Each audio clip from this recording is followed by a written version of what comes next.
I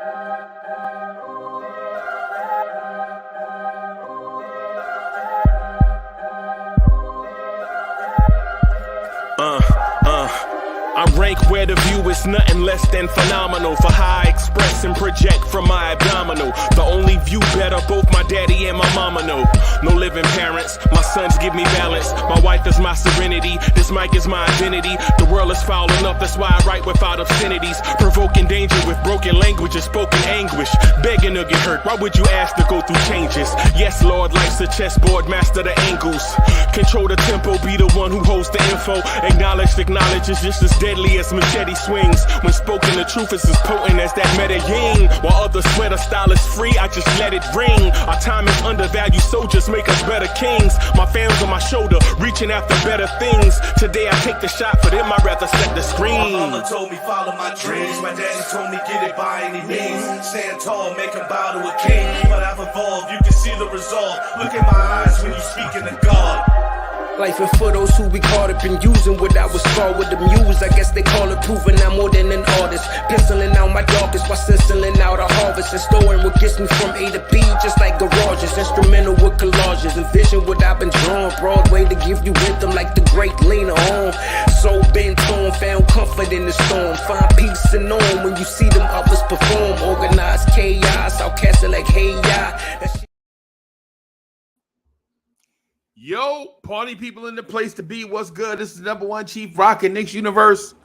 Your main man's Uncle Freezie.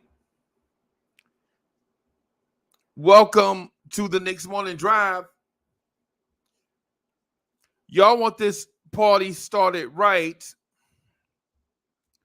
Y'all want this party started quickly. Right? Okay. Okay, I see y'all out there. Good morning. Off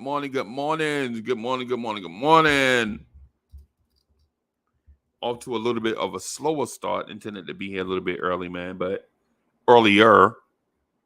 But it is what it is. We here rocking. You in here rocking with the number one chief rocking Knicks Universe, main man, Uncle Freezie.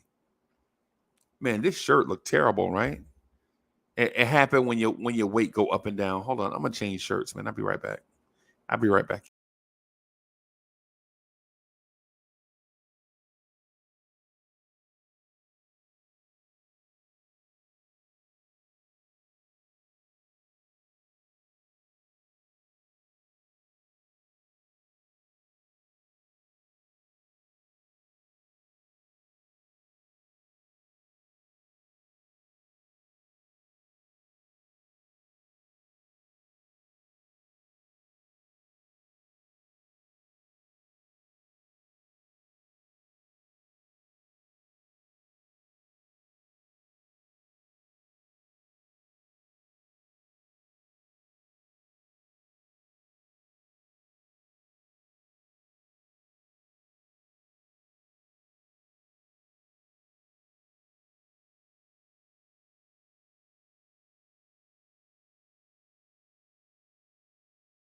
All right, that feel better.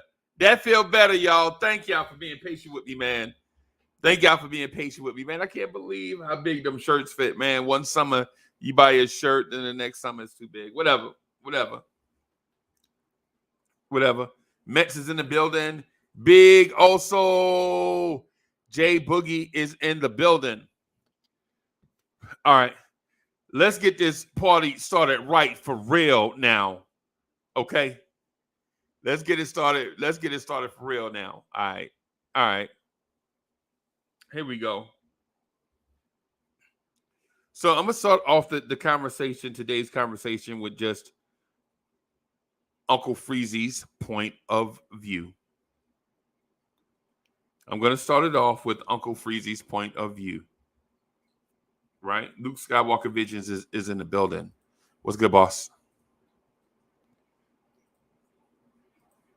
I'm gonna start this conversation off with my opinion. This is no slight on anybody else.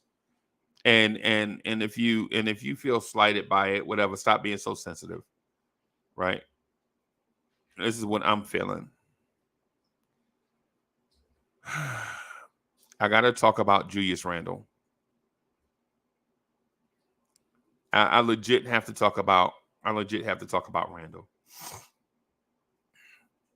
Right. And I'm working on pulling up his postseason numbers. I want to pull up his postseason numbers. In the postseason, Randle is averaging 8.9 rebounds. That's down. And that's a hustle stat. Julius Randle is the third leading scorer in the postseason for the Knicks at 15.9. That's down 10 points.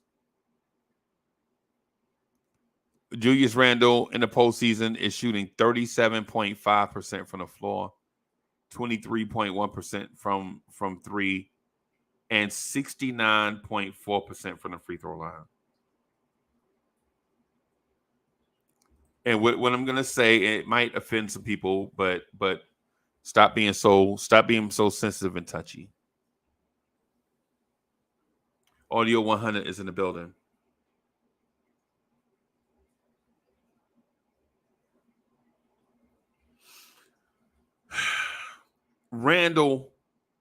Julius Randle is my man, 50 grand. Julius Randle is my man, 50 grand. Y'all know that. For 2 years, all I hear every show is, Uncle Freezie, you be out here defending Randle, do anything. Julius Randle can push an old lady down and push kids out the way and all that stuff, and you'll still defend them. Yep. Pretty much. That's how it worked. That's how it worked. Yeah, I know the game. Every NBA fan, every fan of the NBA is gonna have a player that they like over everybody. Almighty Finesse is in the building. He says Knicks in 7. I'm with you. Knicks in 7. Almighty Finesse, you know the vibes. Never giving up, never giving in.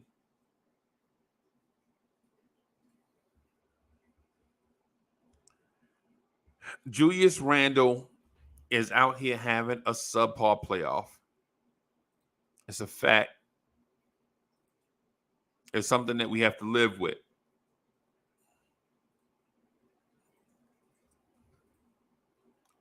Right now, Julius Randle is scoring 15.9 points per game on 15 shots. He's shooting 37.5% from the floor, 23% from three, 69.4% from the free throw line. And the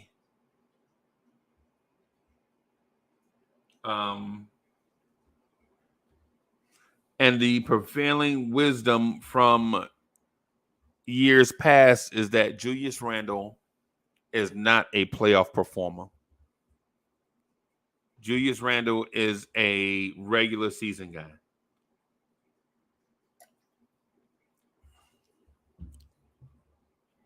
And you know what?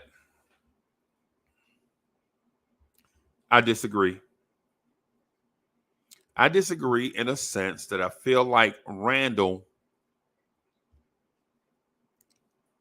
is on a escalation towards superstardom.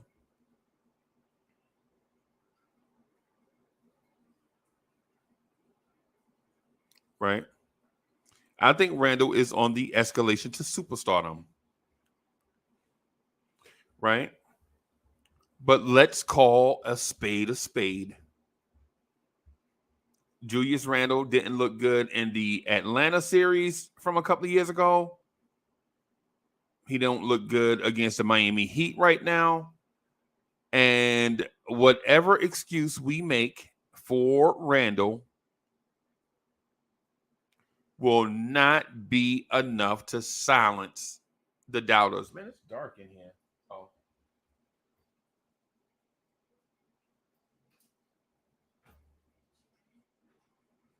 Let there be light.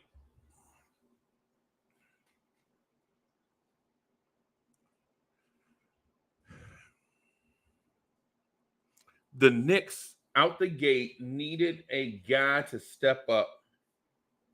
The Knicks out the gate needed a player to step up and help us get from one level to the next. Right?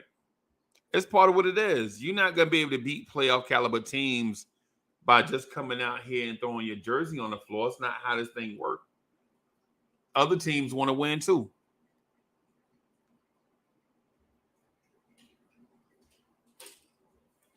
But Julius Randle hadn't been balling. I call Julius Randle beast. That's what I call him. Others call him stuff like no handle Randle. Hey, listen, man. No matter how you criticize a player, Julius Randle has been criticized in a variety of ways. I don't get into that. Up until this point, I had faith in the guy. Unwavering faith in Julius Randle. That if anybody can overcome the obstacles, Julius Randle can do it. Right? But now, through 14 playoff games as a Knick, this dude's numbers are terrible. Salute to Wiz, the number one Chief Rocket Knicks universe. What's good, my guy? GI is in the building. GI is laughing at Knicks in 7. Listen, I die hard, bro. I can't help it.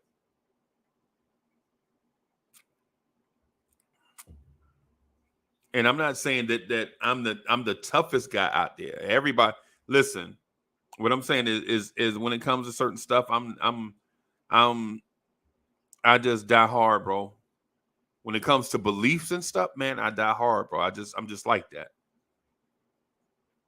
I'm just. Somebody had a song one time that said, "It's like that, and that's the way it is." My thing though with Julius Randle is, for one, Julius Randle, after the 5 games in Atlanta, after the 5 games in Cleveland, after these 4 games with Miami thus far, these 14 games, playoff games as a New York Knick, Julius Randle cracks under pressure. Julius Randle's game right now, it appears that it's not built for Broadway. It's not.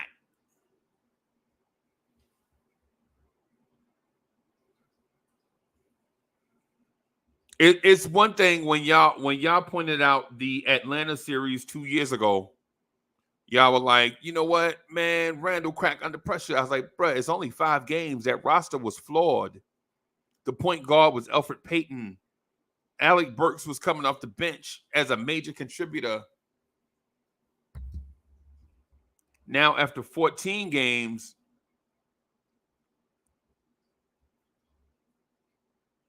reality starting to set in. Like, how can so many people be so wrong? Now, here's my thing.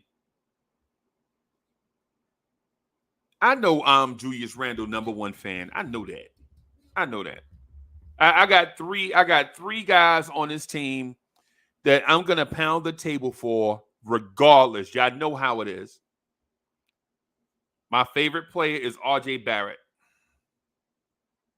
then Julius Randle, and then Emmanuel Quickly.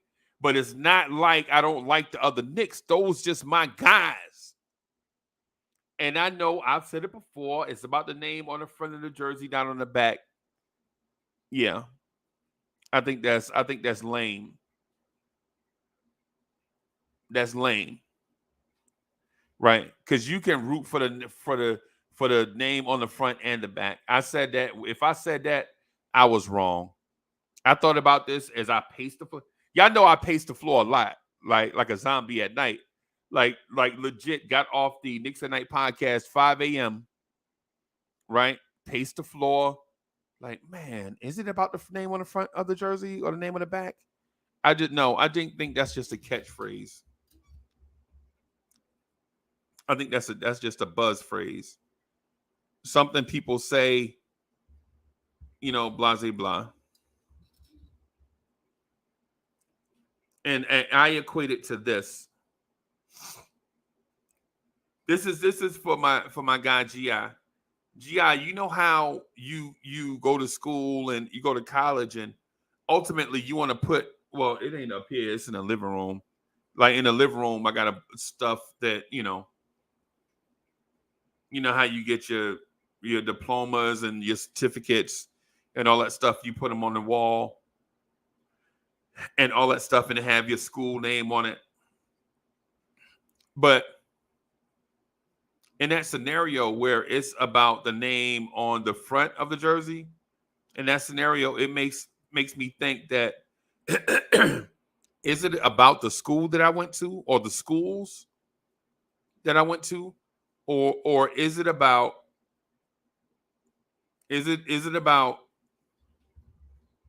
the time that I had with some of my homeboys at school, the connections. I'm asking this specifically to GI too. GI, we all went to school, man. We all sat through these things and had deadlines and all that stuff. But when you think about school, do you think about the school itself, or do you think about the homeboys that you was at school with, the names on the back of the jersey?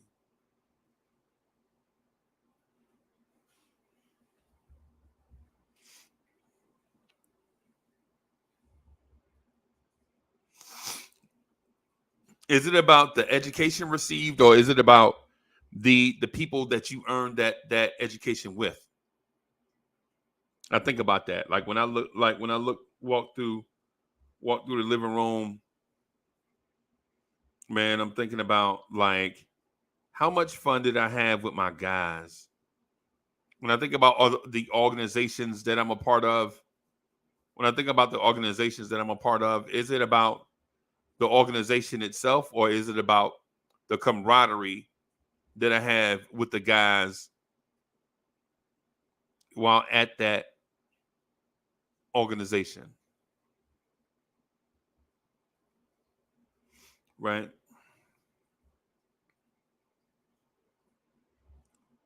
And for that reason, I love certain New York Knicks players more so than others. No disrespect to the others, but we all have like our favorite guys.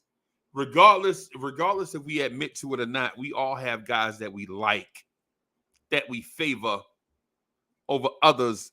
And no disrespect to the other guys. If you ain't Uncle Freezie favorite, you probably somebody else favorite. Relax. I can hear Obi Toppin and Quentin Grimes and Jalen Brunson and Mitchell Robinson and Isaiah Hartenstein right now. Man, Uncle Freezie a hater. I'm not his favorite. Relax, bro. Relax. Just because you're not my favorite don't mean you're not liked. It just means in the grand scheme of things, in a pecking order, I just like those dudes better. That's me. You ask somebody else. I asked East Blue Drew who his favorite Knick is. He might have a different favorite Knick. It don't mean that we hate on the Knicks. We love the Knicks. That's why we rock here every morning. Or most mornings. Sometimes I get here in the afternoon, I ain't gonna lie. Sometimes I get here like 2:45 in the afternoon and be like, good morning.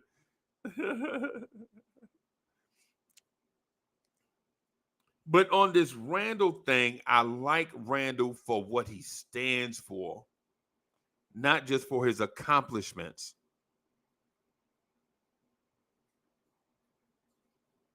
Julius Randle came here as a free agent, unrestricted, untethered, untarnished, untainted, free agent,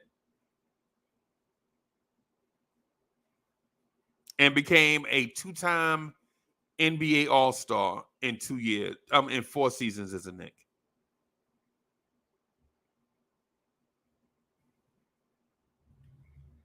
And I enjoy his passion. I know some of y'all call it whining and complaining. I like his passion.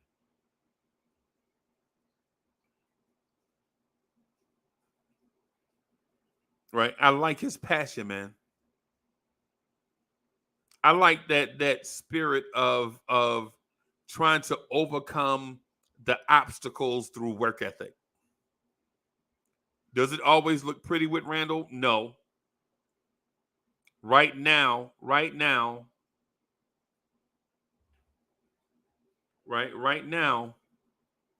Randle looks bad. And he said something G code in a press conference. He said 2 things that are G code to me. He said 2 street level things to me that made me respect them. The first thing or 3 things. The first thing he said is your body will do what your mind tell it to do. Right? Which means to me, it's mind over matter. I love hearing stuff like that. I love hearing it's mind over matter. Julius Randle is appealing directly to my sensibilities. Your body will do what you tell it to do. Right? Appealing straight to me. Right? He like, yo, this man, basically Randle said, this message ain't for everybody. Message is only for a certain few. And I'm talking to Uncle Freezie and them. No disrespect. No disrespect, because everything ain't for everybody. You can't have it all. You can't. You can't have it all. No matter how good you think you are, you can't have it all. No matter how much you're blessed in life, maybe from birth, maybe you've been blessed from birth with a lot of stuff, you still cannot have it all. You can't. Julius Randle said your body will do what your mind tells it to do. Right? And then he also said, man, I'm good enough to play. I'm playing. I heard a lot of people say, man, Jeremy Lin let us down. He was good enough to play and he didn't even play. And then when Randle does it, people have an issue.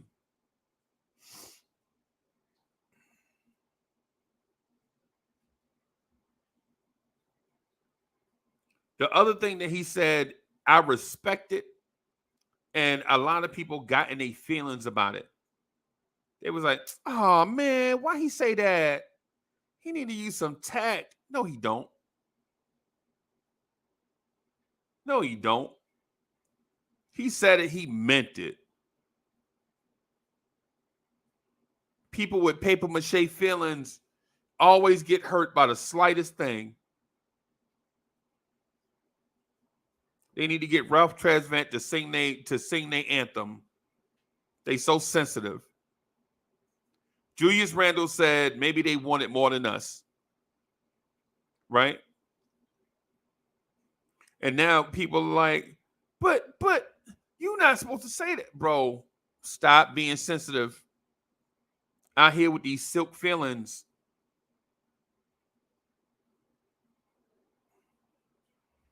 Right?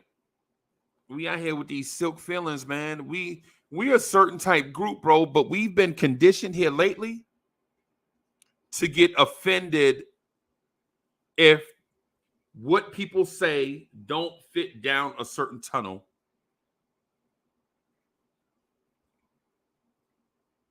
It's like on a video panel where when it's me and Mets, like I'll use Mets for an example, right? Mets doesn't look like me. He don't talk like me, walk like me, sound like me. Right? We're not the same age. Right? But Mets will come on and rock with me. And the thing is I'll sit and listen to what it is he have to say, regardless, as long as he ain't obscene and ridiculous. You know, sometimes we all can get ridiculous at times, but he could state his opinion, be on here, and I won't judge him. But others are gonna look at Mets, be like, man, you don't sound like Uncle Freezie, man. You need to sound more like Uncle Freezie. Nah, Mets, no, you don't. Mets, you don't need to sound more like Uncle Freezie. You should absolutely be yourself. And for the most part, we're gonna accept you for who you are. You know what I'm saying? And that goes for others, not just Mets. I just saw Mets' name in there, and so I just use Mets for an example. It's how we expect everybody to walk and talk and act a certain way, as opposed to letting people be themselves. Julius Randle said, man, maybe they want it more than us. And people are like, oh, my feelings are hurt so bad because he used the English language to express himself about how he really feels. He should never tell people how he really feels. He should lie to us, but keep it real at the same time.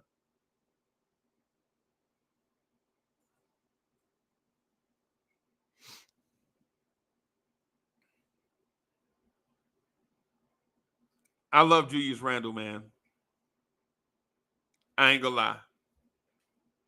But even Randle knows these on-court performances in the playoffs are not acceptable.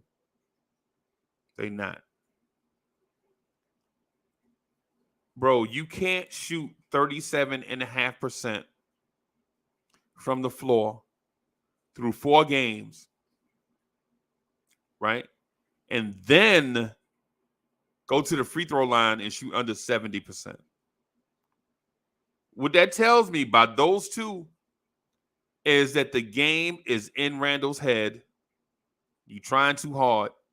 At some point, bro, you got to play basketball. See, because even though I don't like it, I can deal with you shooting 37% from the floor. I could take it, even though I don't like it. But when you start missing free throws too, that makes me think you shook. Because a free throw is unguarded. A free throw is unguarded. And you shot free throws 2 times at home and 2 times on the road, and you are under 70%. That tells me you are shook. There's no excuse for it. You know this team needs points.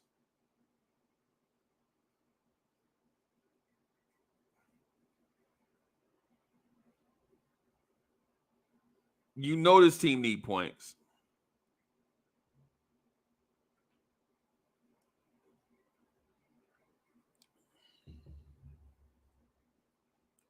Julius Randle shooting 37%, 37.5% from the floor, 23% from 3 on 15 shots a game. You know what that makes me think, Julius Randle? That makes me think you are shook. And you shouldn't be. Why? When they were telling me 2 years ago that Randle was shook against Atlanta, I was like, man, I saw Julius Randle play in 2 games in Atlanta. Right? 2 years ago. I saw him live twice. Oh, maybe once. Twice. Once. The infamous game 4 on Sunday. I'm talking about the playoff one. I've seen that Julius Randle play in Atlanta 1,000 times, it seems like. I'm just talking about the playoff matchup. So we saw him play live once in the playoffs in Atlanta.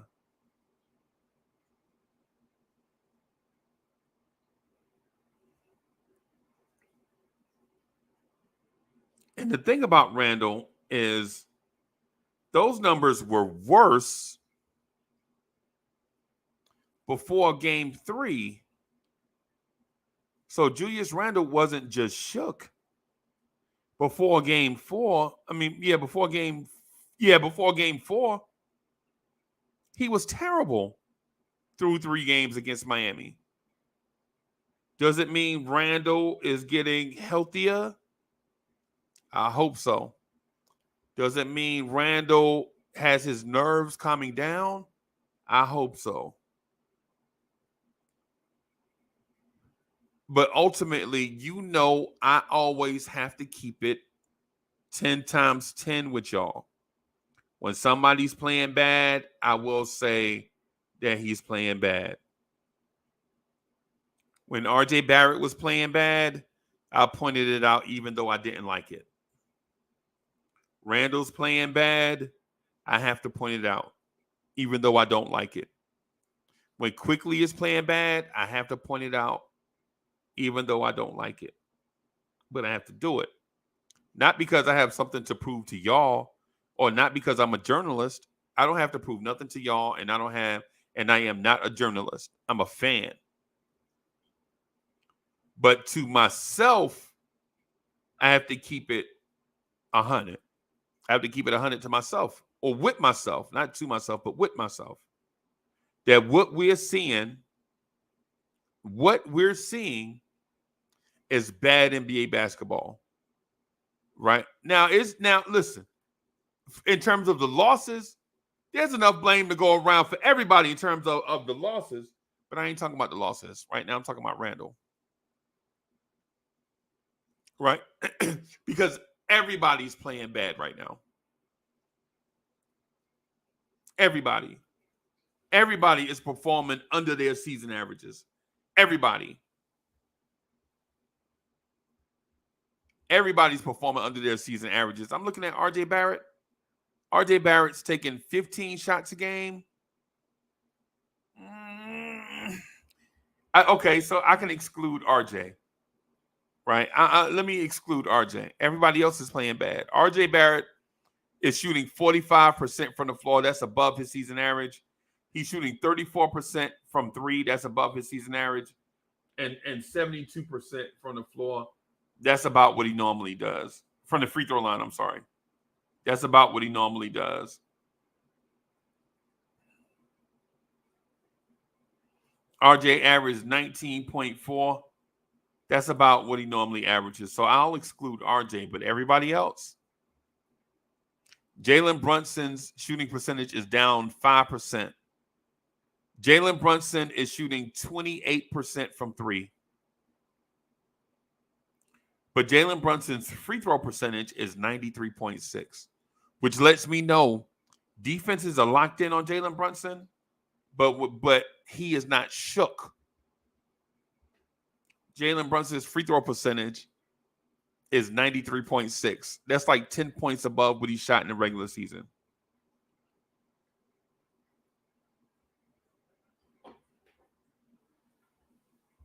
Julius Randle's numbers, down across the board.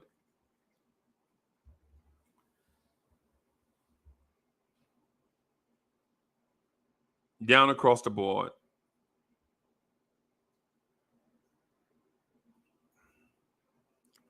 My issue is with Julius Randle.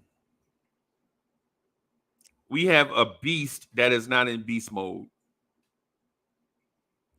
We have a monster on low energy.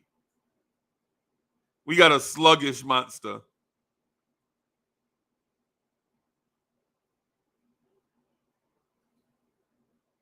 right?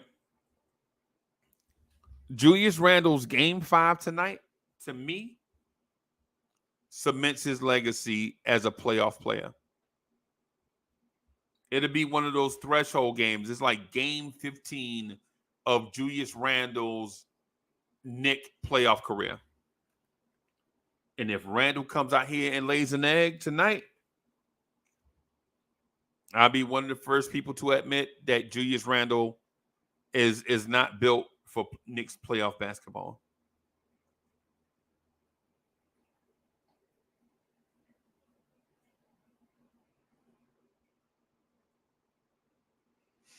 If Julius Randle comes out and plays bad tonight, I'll be one of the first to admit that Julius Randle may not be built for playoff basketball. The Smoking Nick says, drop the link. No, I ain't dropping the link, Smoke, because you don't never come in here. I ain't dropping no link. Smoke, drop the link. Man, I drop the link. Smoke don't even show up. I ain't about to play that game.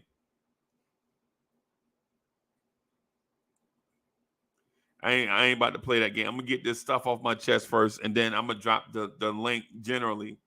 I'm gonna put the link out there, but it won't be just for Smoke, because you know Smoke ain't coming.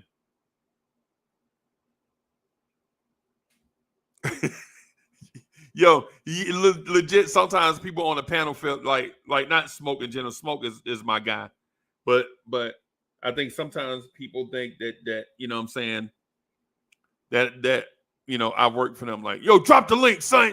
No, I ain't. No, they ain't how it work. I'll be passive at times because I don't mind being a point guard. I don't mind being a point guard. I'll pass, and you know I'll you know do some passing, distributing. You know what I'm saying? Things like that, man. But I ain't know, you know what I'm saying? I'm gonna put that link out there and for my guys to come in. And if Smoke don't be the first one in the door, I'm gonna cuss his ass out. On the phone, not up here on the thing. I'm gonna the next time we get on the phone, I'm gonna Smoke, when I put this link in the chat in a few minutes, and you ain't the first one in here, you better not. If you ever call my phone again, bro, you know you're gonna get it.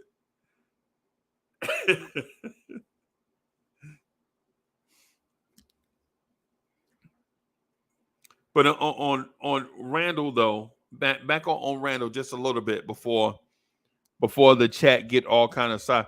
Y'all know when we come up here, like we have like topics and stuff, and people come up and start talking about everything under the sun. Like, cats be up here talking about they lady manicure session, and you know what I'm saying, and what they had for lunch and all that stuff. Everything non-Knicks related. And I've been trying to keep it at least some Knicks for like at least like 30 minutes.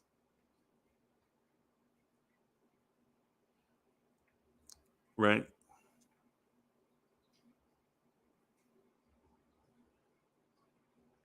But tonight is a moment for Randle.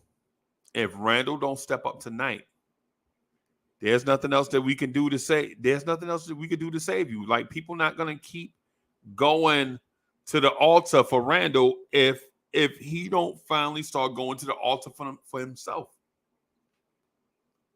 What you gonna do, Randle? What you gonna do?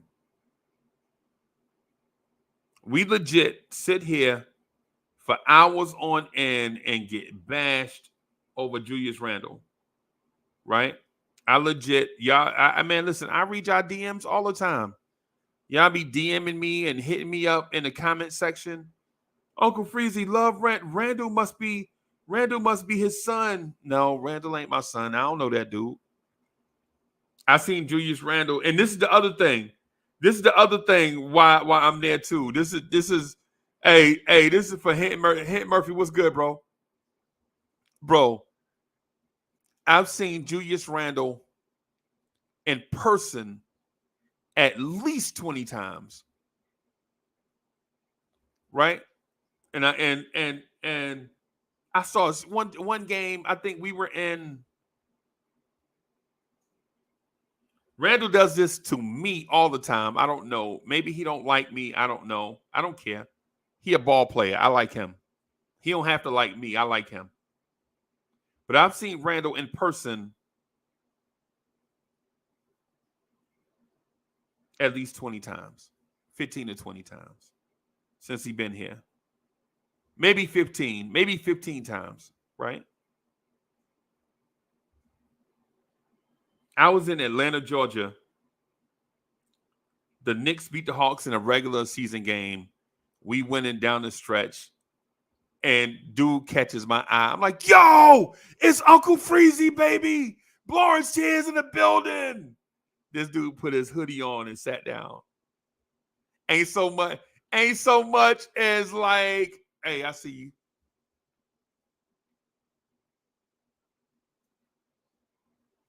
I was like, well, maybe he didn't see me.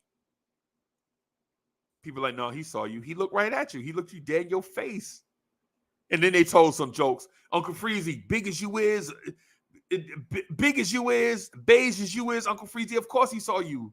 You like an offensive tackle out here. Of course he saw you. You know what I'm saying? I'm like, yeah, he ain't even acknowledged like we alive over here.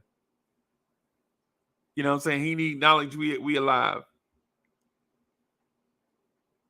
I saw him in Charlotte.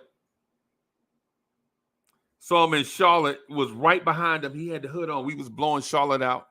I was like 2 rows up, screaming to the top of, yo, blowing chairs is in the building. Yo, you got to come see Wise and Miguel P. You know what I'm saying? Yeah, I'm shouting. I'm just throwing names in the chat. It's crazy. We weird at games, y'all. Listen, we weird at games. Don't judge me. I see y'all in the chat. Y'all like Uncle Freezie. You got to be more like Sam Russell. You got to be more stoic, bro. You got to sit with great posture and do all these things. Sim is my guy, but I'm my own person. You know what I'm saying? I'm my own person, right?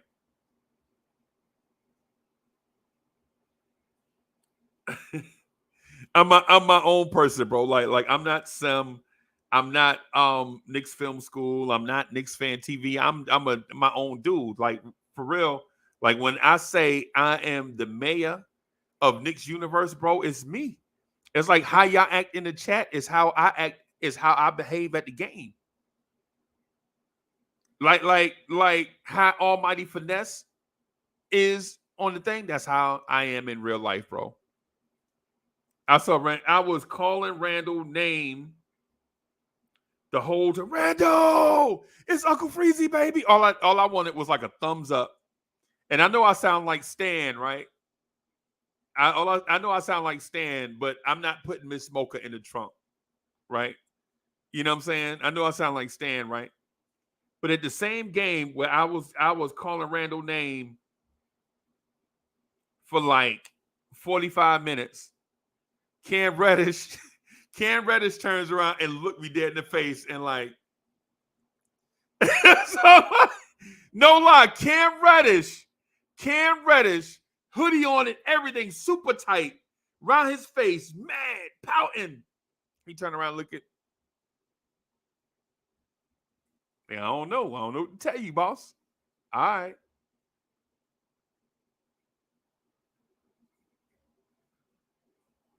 But I called Allen Houston's name one time. I was like, yo, H2O. He stood up. He got up, stood up, turned around, saw who it was. I salute. He waved. Hey, man. Sat back down.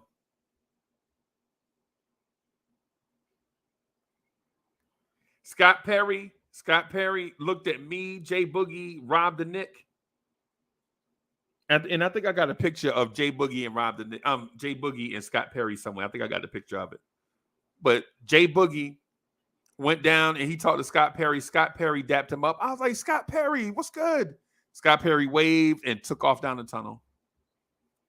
Julius Randle, we was like, Randle! And he ain't so much as... It got to a point where I call that man name so long, Cam Reddish, and they all blue joints that they wear on the sidelines or whatever. He had the hoodie so tight around his face, you could tell it. You could barely tell it was him. He turned around. He was like, even RJ. You call RJ name. RJ looking up in the crowd. RJ like, I don't. And I ain't gonna lie. I think RJ Barrett need glasses, y'all. Y'all know I joke about that a lot, right? I think RJ Barrett needs glasses, right? Because even on the court, he doing this, and then in the stands, he like. RJ Barrett needs some Kurt Rambis size goggles to play with, in my opinion, but whatever.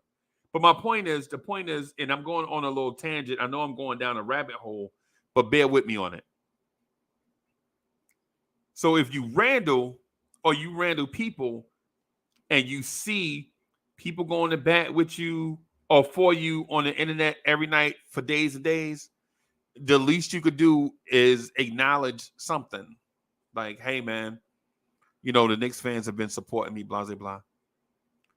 And since we don't get that, these moments right here, it'll be game 15 of Julius Randle's career. If Julius Randle don't come out and have the biggest game of his Knicks career in a do or die, we can't go to bat for Randle no more. We just can't. Hard will, you feel me? You feel me? Like how many superstars that if you call their name, they at least acknowledge, you know what I'm saying? Yo, we was at that same joint. Hartenstein took his sleeve off his arm and gave it to Jay Boogie. Hartenstein took off that sweaty ass arm sleeve thing and gave it to Jay Boogie. Right there, right there. Hartenstein, not even knowing that Hartenstein took off the y'all know the joint I'm talking about, the joint they be wearing on the arm. Hartenstein took it off and gave it to Jay Boogie right there in front of us. But Randle ain't even acknowledge us.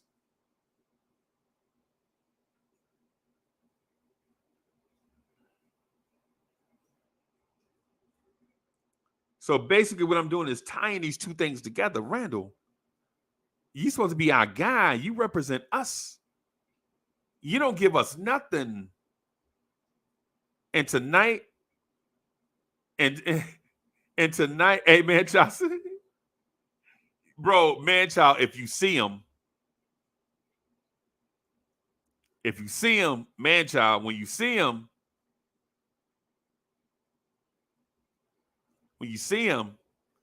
you're going to be like, why are you squinting so bad, bro? Are you mean mugging everybody or are you squinting? Nah, you ain't mean mugging because for the most part, he a nice guy. Right? And there it is. That's the one. That's the comment that I wanted to see. I'm glad somebody put it out there. Making funeral arrangements for Randle. All right, there we go. That's the one I wanted. All right, now I'm going to put the link in the chat.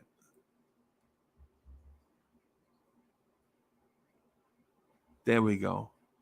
Oh, and then G.I. followed it up. Good job, G.I. You Knicks fans have zero loyalty. And he put it in all caps, too, by the way.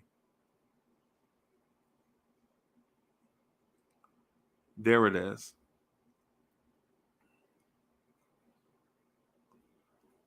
All right, so the link is in the chat.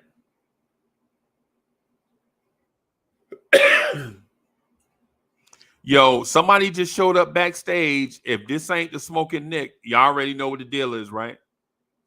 If this ain't the Smoking Nick, y'all already know what the deal is. If this ain't the Smoking Nick.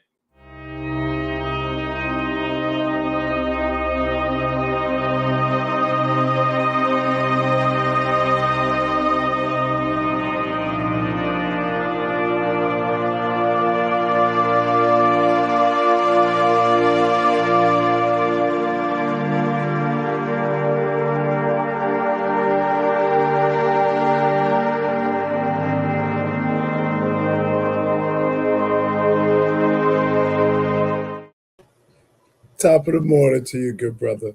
What's good, boss? I just sat and listened to the commentary. Is the commentary today, if Randle let us down tonight, his tail gotta go. This is his shining moment. This is do or die for Julius Randle tonight. Is that what I'm? Right. Yeah. What I'm hearing. Well, what I'm saying is if Randall don't show up tonight, bro, I can't defend him no more. I just can't, bro. For real, you see, bro. You see, I'm the only one that defends Randall regardless of what happens. And if he don't show up tonight, bro, and I mean, how much? When is enough enough? And part of this is because y'all was screaming his name at the game. No. The first part is that, you know what I'm saying, he played 14 games as a Knick in the playoffs, and we went to like in person. I think we went to.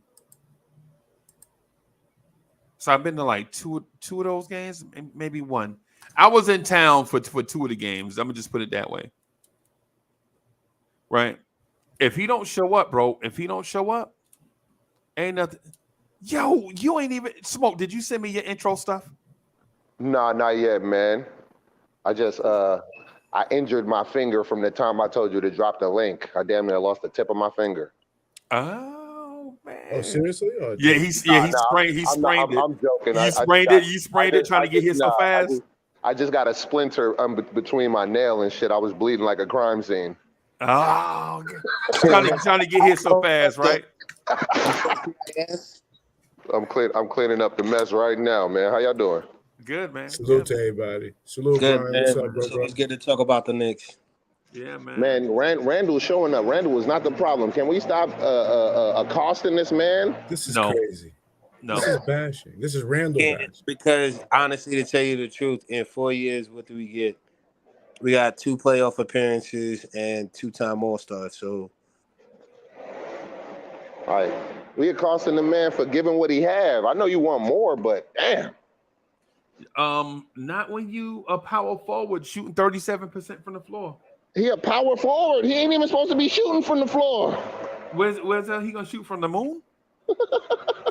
That's where you shoot from, right? Listen, if any Knick fan thinks Randall's losing this, no, we're losing this to the Strausses of the world, to the Martins of the world, to the Zellas of the world. Every other player it's the other guys. We're getting our tails kicked out there, man. From Spoelstra is everything, man. Miami is kicking our butts from.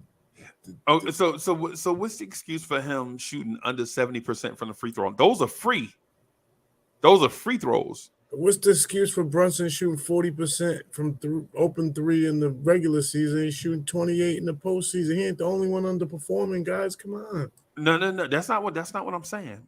That's not what I'm talking about. Right, because we're focused on Randall. I know that's not what you're saying. Because we absolutely focus on talking about nobody else. Right. How many All-Stars do the Knicks have? So you're saying heavy is the head that wears the crown? Right. Okay. Right. Randall is a top 7 pick in the NBA draft. Right. 2-time NBA All-Star. 1-time All-NBA. And we don't know if he's going to be, it might be 2-time All-NBA. But, you know what I'm saying, today, whenever the All-NBA team is announced. Right. And plus, he got us in. Oh, I'm sorry. Go ahead, Uncle Freezie. Yeah, yo, the dude, he got to show. Listen, man, you got to show up, bro. You got to show up. You got to show up. And my thing is this: when you want all the accolades, you can't dodge the smoke. They come together. That both of them are together, bro. You got to show up in these moments. Like I was when Randall hit the game winner against against Miami early in the season, and I was up here talking about, is this your king, about Jimmy Butler? You know what I'm saying? That was a moment for us, giving that man his flowers, right? But bro, you got that, man. You a 2-time All-Star, man. You an All-NBA caliber player. I know you injured, but you got to impact the game in a different way, bro.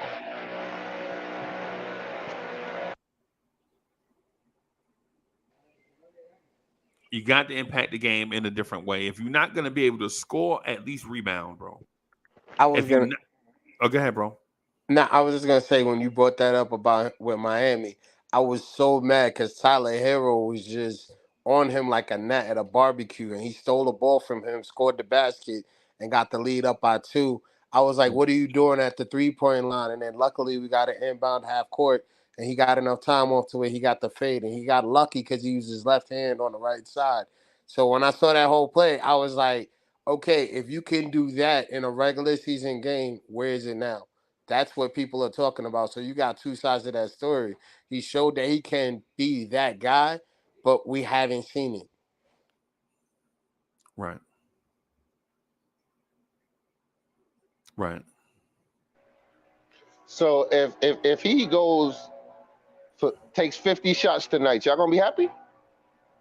If he makes 42 of them, I would be. That Like, because was a joke. That was a joke. I was joking too. Right. Nah, man. Hey, it's one of them things, bro, where it's like some of that stuff don't matter to me, bro. We just want to win. Notice I said show up tonight. You know what I'm saying? You got to show up tonight, bro. We got to win. I'm not talking about all that other stuff. Honestly, keeping it a buck with y'all. Y'all know I respect y'all, man. Y'all mad smart. I can't come out here and outfox y'all. I'm just coming up here being real, bro. You know the guy has to show up tonight. Y'all know that. You know what I'm saying? I'm not up here trying to decorate a narrative with glitter and stuff, bro. What I'm saying is that guy got to show up tonight. You fucking better. Yeah. Because if he don't show up tonight, if he don't show up tonight, he won't be a Knick. And the way the fans gonna kill him. Right. Right. Yeah, that's what I'm saying, bro. That's a fact. It don't have nothing to do with money. It don't have nothing to do with for the most part, it don't have anything to do with accolades. Is we depend on you to be our guy. Right? Yeah. And if you don't show up when we need you to be our guy, we got to find us another guy. I'm sorry. And the fact that the Knicks gave you 4 years, I mean, I'm surprised. He still did his thing and tried to hold on. But the way the Knicks is and always been, we are hard people to please. That's why I said give it another year. Yeah, I'm talking about tonight though. Tonight, something got to happen. But if he shows out tonight, and let's say he shows out tonight and does the best, either we win or lose, how do we rate him? Like, let's say he showed up and we wasn't good enough. He showed up and we wasn't good enough. I'm just saying, let's look at both sides. Like, if he shows up and we weren't good enough, do we kill him? Or if he shows up and we win, do we give him another year? Fam, they're gonna kill him for the simple fact that they got those previous little things to talk about. He's the reason we lost the series, not our bench not doing nothing, us not grabbing rebounds or being as physical as we was in the previous series.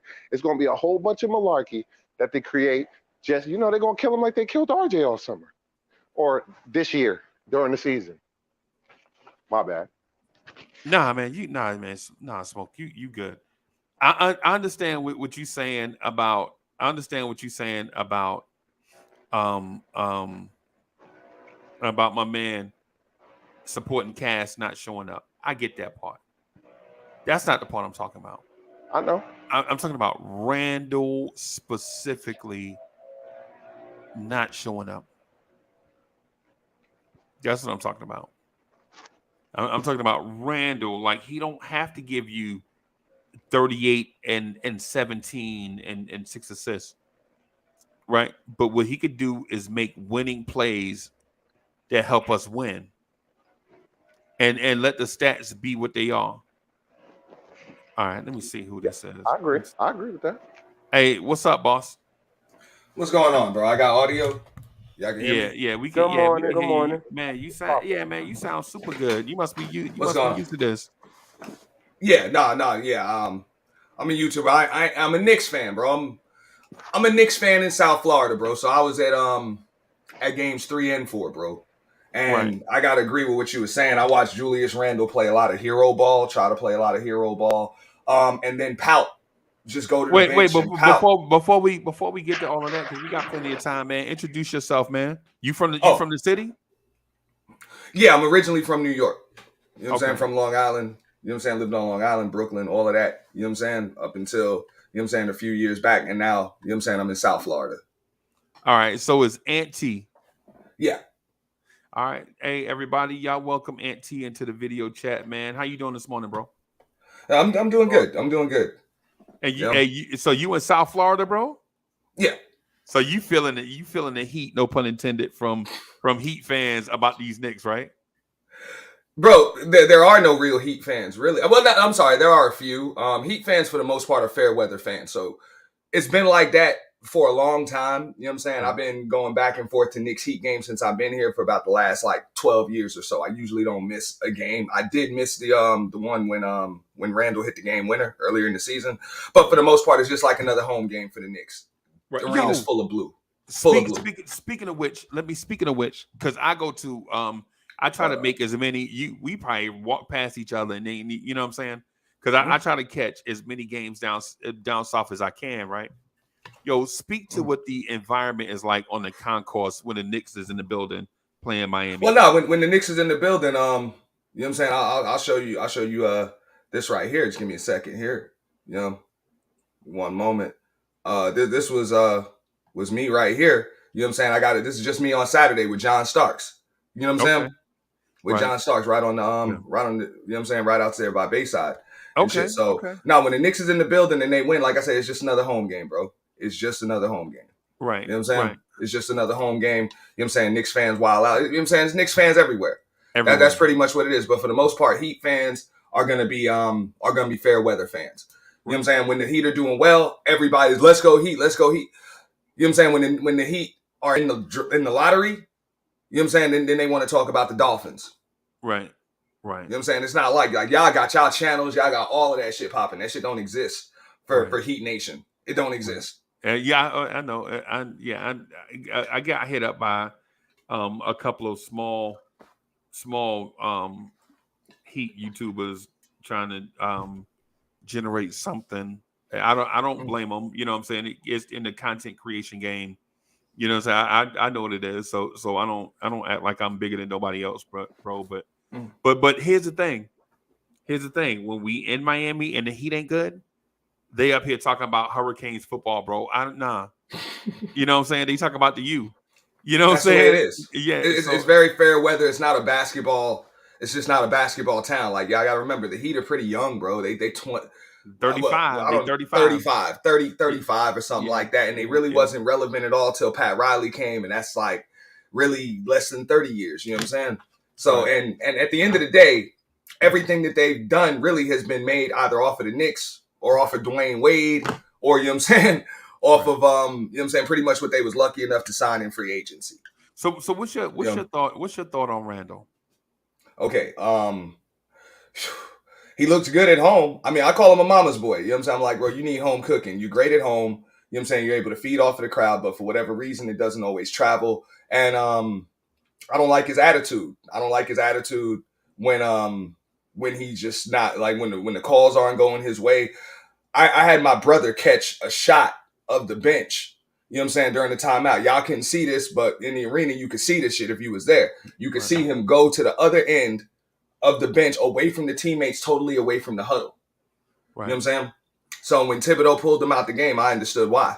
You know what I'm saying? Right. It's like, bro, you're about to go in the game and you don't even care. So he was sitting totally away from his teammates. I really don't think his concern is really winning. I think his concern is just doing him. Doing him, making all-star teams, getting bonuses and stuff like that. I think he would rather be the star and whatever happens than to just win the game. Right. That's just my opinion on it. I don't think we need that. Let me say something to that point, though. Let me say something to that point just real quick. I've seen other stars do something similar, right? Like not that they can't be coached, that they can't be coached, but sometimes these dudes, they'll go sit in. I saw LeBron do it numerous times. Like, just go sit away from Anthony Davis. Is good for it. You can expect Anthony Davis to go sit away from everybody else to kind of do whatever it is that he do, and then come back to the huddle. And it bothers me It bothers me. So I saw Randle do it too. The thing that I mentioned before you jumped up here, where I was calling Randle name and he didn't even turn around or whatever. That's what made me come up here. That's what made me come up. That was that moment right there. Randle down at the end of the bench, and you know how they have the so you know where the entrance is, right? You know where the players come out the tunnel. Yeah. Right so y'all did see it. I didn't know if y'all saw it on TV. No. I wasn't in Miami for this one. I'm just using another example, right? Like where the players come out the tunnel, there is like a group of seats right there, and then there is a stand up with the rails on it right behind that, and there's a walkway in between. That's usually where like the model chicks and all of them be walking through, the ones that either be with the players or want the players or whatever. I was like right at that rail calling Randle name, man. That dude, he was bugged out, bro. It bugged me out too. I'm like, yo, this dude can't even throw up a hand or nothing. So I'm like, yo, yeah. But that's just what I see, man. That's what I see. But that's still my guy though. Even through all of that, that's still my guy, man. I ain't even gonna lie to you. You know what I'm saying? Now, if he wasn't in a Knicks uniform, would you still feel like that?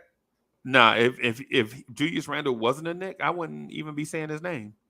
Respect. You know what I'm saying? you know, no disrespect to the question, but you know, if Randle played for the Hornets, I wouldn't. Yeah. I mean, I respect that. Yeah, I would notice certain stuff, but you know, certain things are what they are when you a Knicks fan, man. So how you feel about this series, man? How you feel about this series? You feel like we're gonna do something? All that he really did was protect home court. So at the end of the day, we got to protect home court, and then we're gonna have to steal another game in Miami. Right. That's just what it is. You know what I'm saying? Another game in Miami. We're gonna have to steal one. And that's it. We need to protect home court. That's really what it boils down to. We're still kind of aching from game one, the lost game one. That's all Miami did was protect home court, but they also stole game one. So at the end of the day, we got to keep in mind, I know they got a bunch of undrafted nobodies, you know what I'm saying? Nobodies that you don't know, but at the end of the day, they're really good basketball players. In today's NBA, probably about 25, 30 years ago, those guys couldn't cut it.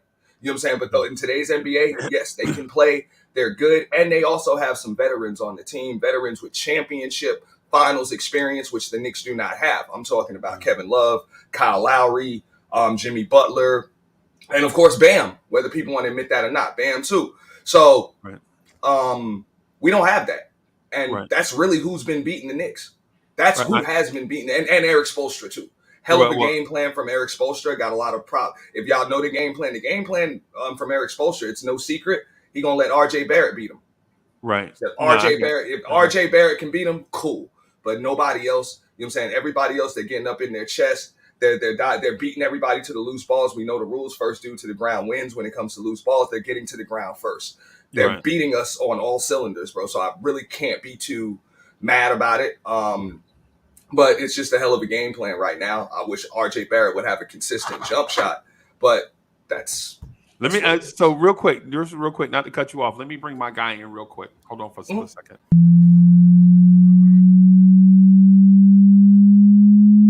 Let's get it. Y'all be spitting with your flows, I'm just podcasting. That's right. On the air every day, I'm just podcasting. What? You don't know what that mean when I say I'm podcasting. I'm broadcasting these flows with the podcasting. Every day of my life, I'm just podcasting. Right. Share my dreams with you, me and I'm podcasting. What? You can see my vision through the podcasting. Yeah. But don't forget J Boogie when I'm broadcasting. What? I'm podcasting, he's podcasting. What? I've been spitting this venom since Karate Flicks. When Mr. Sims was sharing nothing but the Knicks. I guess you know by now, I seen some tough years. Now I know the reason why Freezie got them blowing tears. Closest thing to the... Bam, what's good, boss man? Bam, what's good, boss? How you doing, man? What's good to the people, man? Power to the universe. Good morning to everybody on the chat. Good morning to everybody on the panel. Y'all already know what it is. It's the middle of the week. It's Wednesday, 2 days before the weekend comes. More importantly, it's a game time tonight. You know what I'm saying? A big time game in the city of New York. We have a chance to, you know what I'm saying, to protect the home court, protect the crib, you know what I'm saying, and swing this thing back the other way. No, things ain't been going in our favor, our way, but we still have daylight. It's light at the beginning of the tunnel. A lot of people say it's light at the end of the tunnel. No, you see that light at the beginning, so it's right there with you. And this is what's happening tonight, man. We need to go ahead, handle our business, do what we need to do, and get back to Miami and see what we can do there. But not on our court tonight. Not on our court tonight. Not on our anniversary night. This is our actual anniversary night. The league got the 50-year anniversary. We got 50-year anniversary today, May 10th, from 1973. This is big time here tonight, and the building is going to be lit. The building is going to be on fire. A lot of people is going to be in there, and the team need to perform tonight. I need to see Michael Jackson, Prince, James Brown, may she rest in heaven with the rest of them, Anita Baker, Whitney Houston, and Tina Turner. Those are the type performances I need on this floor tonight. Right. Heavenly performance on this floor tonight. Right, no doubt. Hey, Aunt T, thank you for the generous contribution, bro. Aunt T says, peace and salute to everybody in the chat. Hey, Aunt T, we appreciate that, bro. We appreciate that coming through with the generous contribution. Hey, and also, Aunt T, we can't see your front and your top left corner. Oh yeah, I gotta work on that. Yeah, that's just my I know my channel handle and everything. Channel handle IT at Aunt T's Purge, Aunt TS Purge. I'll put a link to it in the back chat. Can you mods can put it in? Yeah. I was gonna say you can put it to the bottom, like right where in the background, where the color of the couch can like help it out. No, or put it beside your name. Yeah, I got you. Yeah, you know, either way, fine with me, man. I mean, it don't make, you know what I'm saying. However, get in where we fit in. That's what we are doing. So, but yeah, man. So, I have this thing. I'm with Jay Boogie on this. We got to show up tonight, man. I think it all starts with Randle, though. I think it all starts with Randle because the thing is the role players are going to be role players, right? But the thing is Randle, the consensus around the league is that Randle is our best player, right? And I know people will dispute that because internally we feel like Jalen Brunson is our best player, and I might concede that, right? But around the league, Julius Randle is the one making all-star teams. You know what I'm saying? So even with that mindset, bro, Randle has got to show up, bro. He got to show up, bro. There's no more of this, you know what I'm saying? Is he this guy? Is he not? Is he? Nah, man.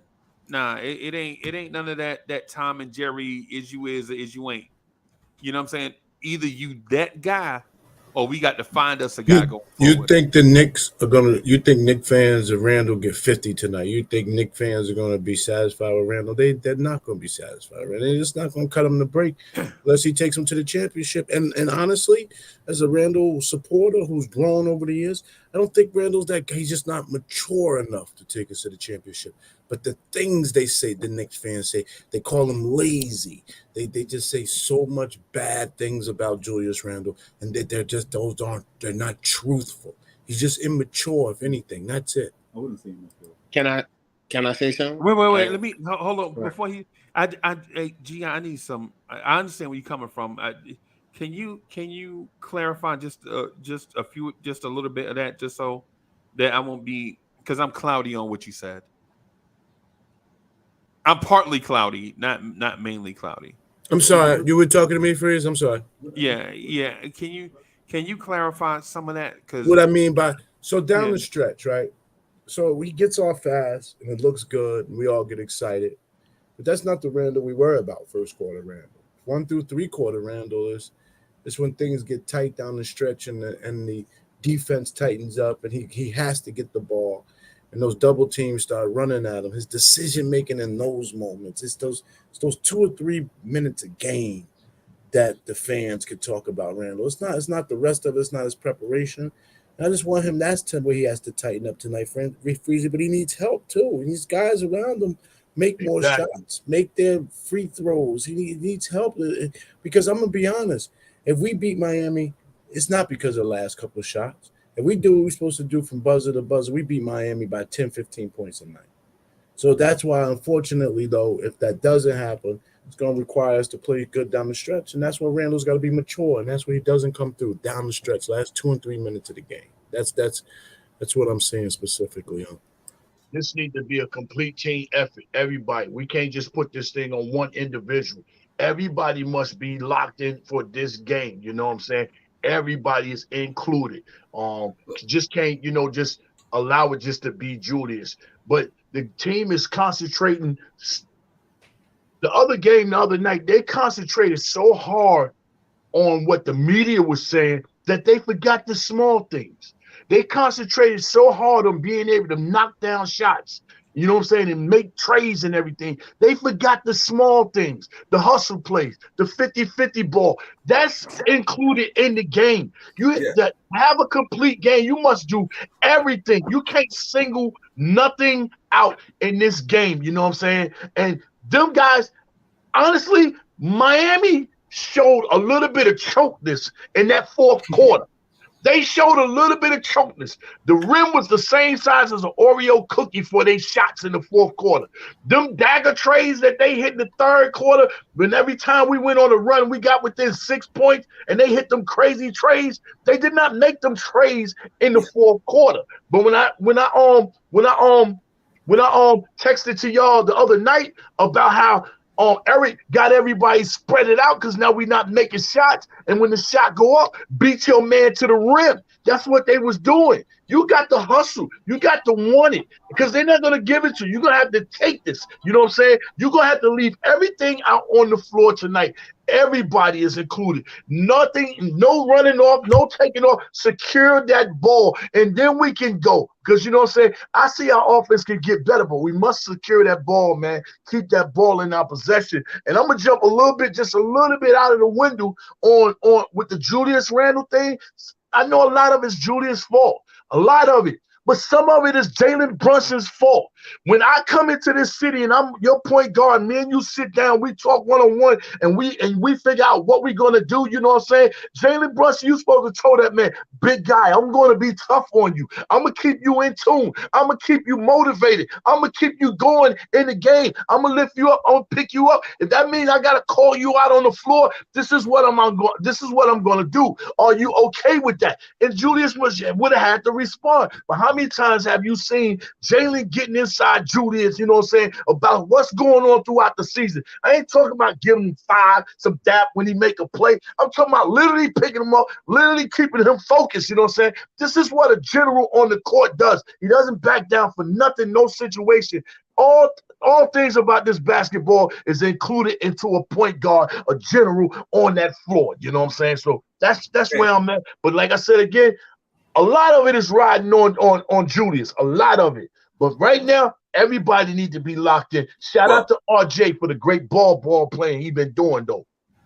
I mean, he's going to have to play good ball. If I can just jump in there for a second. RJ's going to have to play good ball because Eric Spoelstra's already decided that, that's the dude that's going to be open. He's going to be open. They're trying to do everything they can to keep him on the court as much as possible, get everybody else in foul trouble. So the Knicks, just like the brother Jay Boogie just said, they're going to have to do the small things, the little things, the shit that they taught you back in high school. I don't know if I'm able to cuss a little bit. I'll try to tone that down. But the things they taught you in high school, get to the ground first. Play defense with your feet, not your hands. Stop, take a tap, move. You know what I'm saying? Stuff like that. Talk, chest passes, crispy. You know what I'm saying? Crispy, chat passes to the chest, harder dribbles, all of that stuff. I see a lot of just lazy playing going through the motions when I'm out there, when I'm seeing those things. And also the threes, like Jay Boogie mentioned, the problem is dudes ain't closing out. They're not closing out. So you really need Julius Randle, Obi Toppin, the guys with the length that can still, that have the length and the lateral quickness to move around the perimeter. They're going to have to close out on them damn shooters. It just is what it is.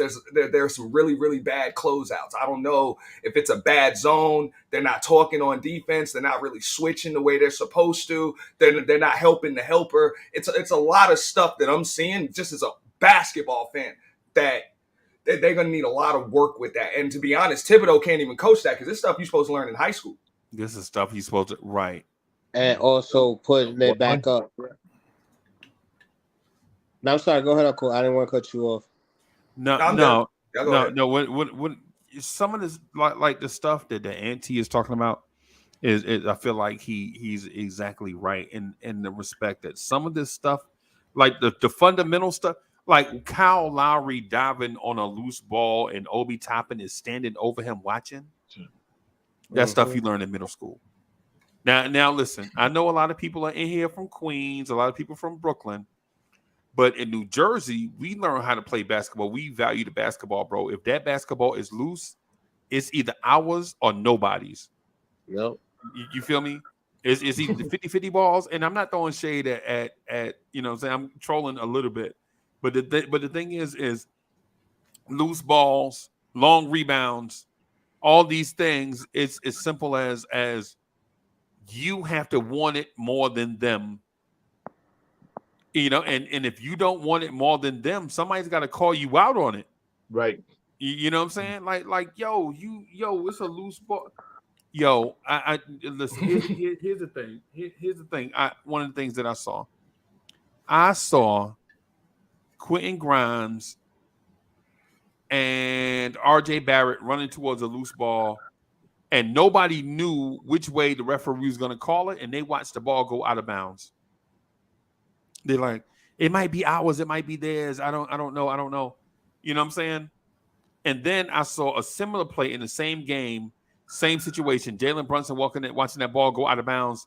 Jalen Brunson dive into the first row to get the ball regardless. Right? And it's one of them things where if Jalen Brunson is willing to do that and he injured, banged up, and he our floor leader, point guard, best player on the team, if he willing to do it, how in the world is RJ Barrett and Quentin Grimes going to come together at the out of bounds and watch the ball go out of bounds because they don't know who ball it is? Uncontested rebound, they by themselves. You like, come on, bro. You like, come on, bro. What we doing out here? And also right now, the Knicks, they're really letting the referees decide the series. That's the problem. Because if you're looking at it from TV or even in the arena, it looks like the Heat are just getting all of the calls. You see free throw disparities and all types of stuff. But at the end of the day, that's really what it is. You know what I'm saying? The game rewards hustle. It just right. That's the way game rewards. Hold on, Matt. Hold on, Auntie. Hold on, Auntie. I just want to say this real quick. I think Auntie is absolutely right. I think my man is like the game rewards hustle, right? If everybody is watching one team out hustle the other, how can you expect the referees to kind of bail you out? It looks like you don't want to win. What's good, Mets? Not much. I mean, I'm not going to stay on too long for this one. I'm gonna hit the lanes in a little bit. All right. Well, yo, my thing is I think Auntie is absolutely right, 100% accurate when he states that these guys, Auntie, you know what I think it boils down to? They don't know how to win. That's what I said. It looks like an undrafted team of nobodies, but they really do have veteran leadership on that team, man.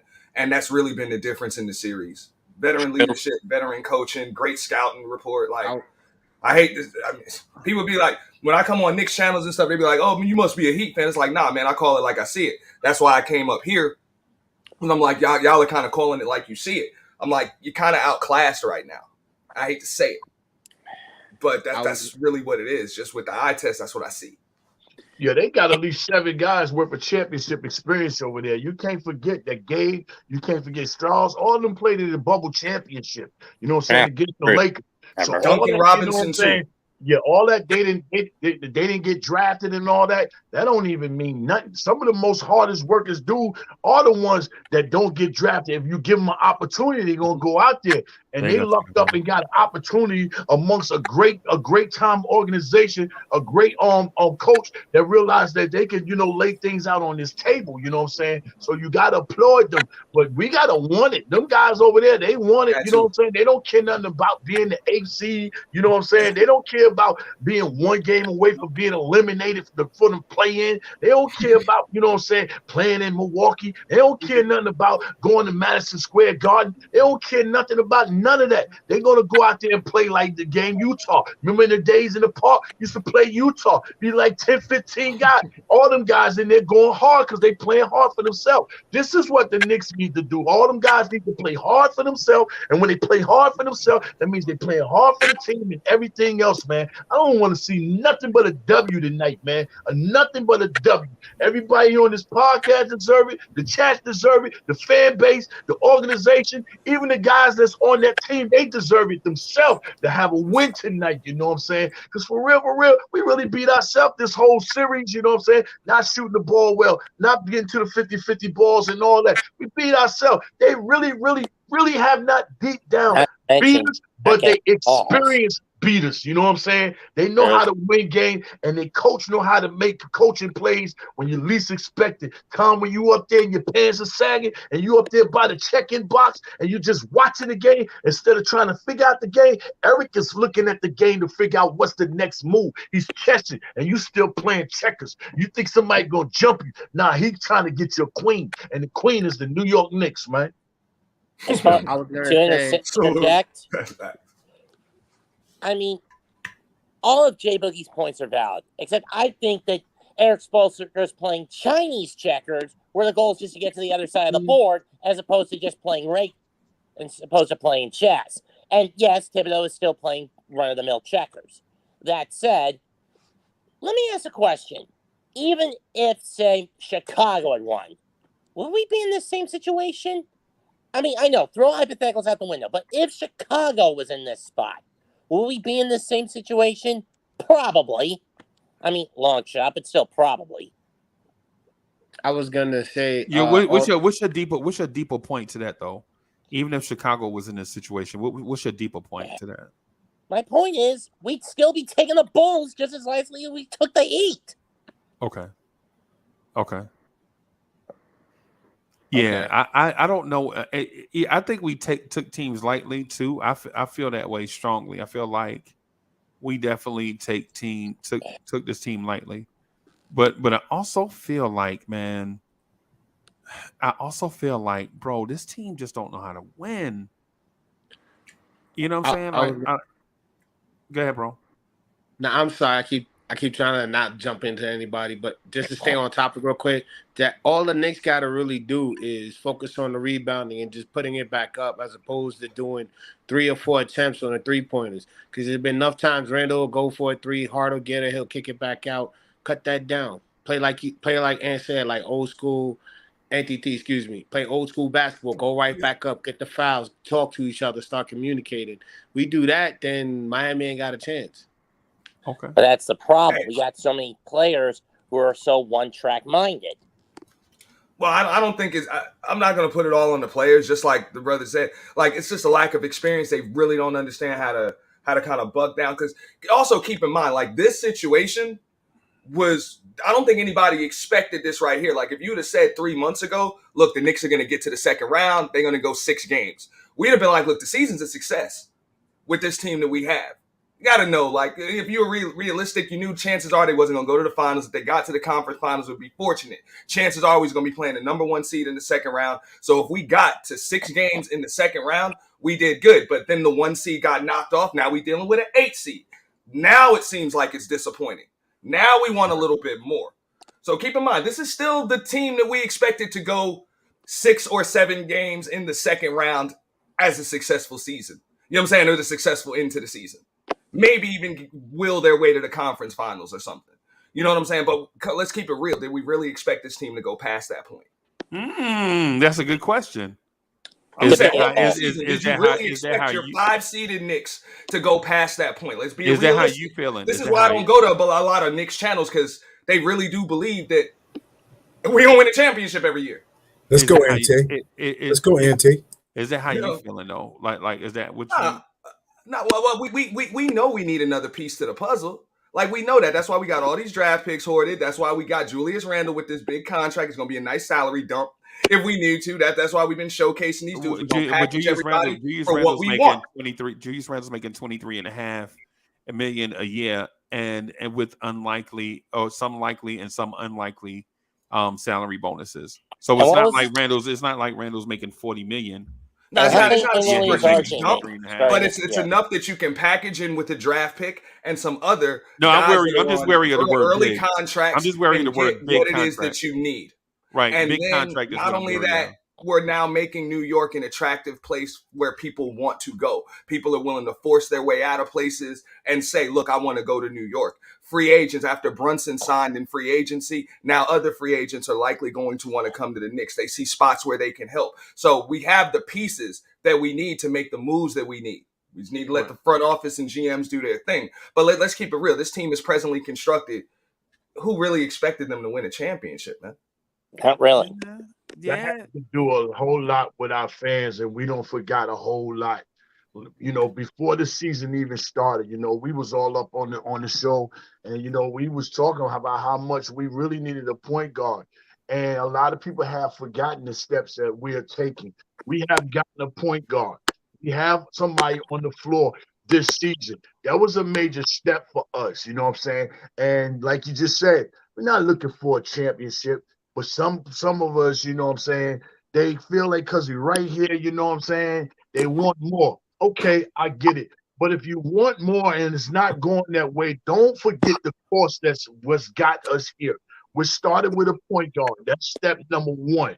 Now you can realize, we played 9 playoff games this year. I'm going to say it again. 9 playoff games with number 10 tonight. That's another big stepping stone. I know a lot of people feel like, oh, man, we 3 games away from the finals. Ain't nobody in our way but Miami or whoever wins the series between Boston and Philly and whoever's in the finals. We get that, but still do not forget how we are getting here and the steps that you have to take. You don't just become a champion overnight. It takes time to get there. And I wish some of our fans stop forgetting that. Don't forget. I'm just saying, if we were down 3-1 versus the Bucks, would everybody be so disappointed? Not really. No, they wouldn't. They wouldn't. That's what I'm saying. It's just it changed now that Miami, you know what I'm saying, made it. But Miami is a pretty damn good team, dude. And like I said, they kind of handled the Bucks, dude. So let's give the Knicks their props. This is still a successful season either way. And like I said, it would have been worse if it was Chicago in this spot. Yeah, I would agree with that. It would have been worse. And TT, I don't agree with that because at the end of the day, to be honest with you, we made it to the playoffs with Randle, lost to Atlanta. So we added Brunson. Most people were expecting us to be either where we're at or further because we've already shown production with Randle. So therefore, whether it was the first seed Milwaukee Bucks or it was the Heat, people would be like, yo, we beat the Cavs in a 5-game series. We got the energy and the poise to stop these guys.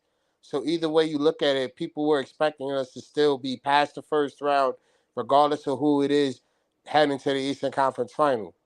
Just based off of Adam Brunson to the All-Star cast of Randle, like I said, previously making the playoffs. That's all.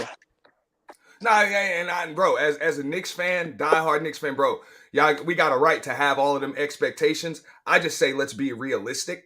And just like I think somebody just said it in the chat, like, look, at least we see, like, this is the way the playoffs are. When you get knocked out of the playoffs and you don't win a championship, you get to see what you're missing, what you need to work on, what you need to change. All of that stuff starts to get exposed as you start to see better teams. You know what I'm saying? So I don't have a problem with it. I'm glad that we saw it and this stuff got exposed because we're going to be able to see what it is we need to work on. Said before, say it again. And I just feel like Randle is, we're going to have to move him because what we need to work on with him, you can't coach it. You know what I'm saying? You can't coach it. You can't teach it. That's it. You either have it or you don't. It's damn right. We're trying to change anything right now. We in the playoffs and we down in the final game. We can't be changing nothing last minute. We should have been prepared for this. So, well, no, you can change your effort. You can change your effort, just like Jay Boogie was saying earlier. You can change your effort. You can start diving on them damn loose balls. You can start closing out just a little harder on those shooters. You can start putting your chest up in people's chests and crowding people's space when they shooting. Start making some of them damn shots difficult. You can start cutting off the baseline. You can start bumping them damn cutters. You can start doing all of those little things that equate to just lowering a shot percentage. You don't necessarily have to block the shot, But get them dudes from shooting 45%, get that shit down to like 38. You know what I mean? Why are we doing? I get you, but why are we doing it now? Why didn't we do it last game, 2 games ago, or at least in the Because we were too busy getting beat. We were too busy getting beat. Right. Hey, hold on for a split second. Let me bring in my guy real quick. Yo, I agree with the bumping the cutters thing and all of that. I want to get into the little things because basically what Auntie is talking about is the little things. But let me bring my guy in real quick. Do you remember how you held me then? Now you've got me reaching out.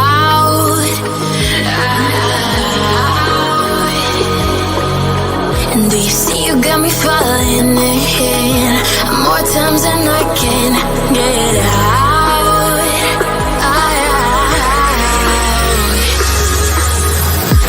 Down in the deep of my mind, I crawl for you and you're always inside.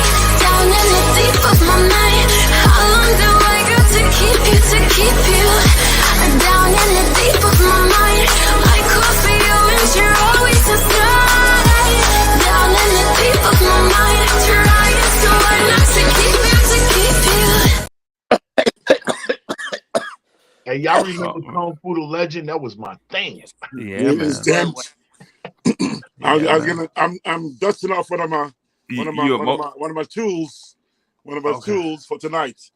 But before you introduce yourself, I just wanted to give a shout out to everybody, dog. Thanks for having me up. I got to get back to work. Is that an actual it was sword? a pleasure talking to y'all, man. Yeah, thank you for having me up, dog. I got to dip. Hold on, y'all. Hey, go ahead, Auntie. No, I just wanted to say thanks for having me up, man. It was a pleasure, man. Thanks for the combo. Hey, you know what I'm saying? I love your channel, man. I'll be in the clouds checking it out, but I'm going to come up more often, man. Appreciate you, fam. Yeah, hey, no doubt. Thank you for coming through, bro. No doubt. All right. Jay Boogie, man. Peace, dog. Peace. Is that an actual sword, Wiz? Yes, it is, man. Of course it is, man. You know it is. That's how we roll. I just couldn't tell what me kind by Grandmaster about 15 years ago. Man, before we jump into the details, though, I just one thing Auntie did say that some good takes he came on, man. That's a good cat to have on. The aspect of can we be pleased with the results of the season and disappointed at the same time? Yes, they both can coexist. Yes. Very much so. Overachieved, probably to a certain extent, or at least achieved what we intended. Yes. Yeah, not achieved like we did in 21. Satisfaction. We either overachieved for most people's expectations, or we accomplished what we hoped at the minimum was going to be accomplished, if not slightly above. And at the same time, can we be disappointed? Can we find what just happened this last week or so disappointing and heartbreaking? And cause us to start checking our players, checking our front office, checking our coaches. They both can coexist, and that's exactly what I think is happening right now.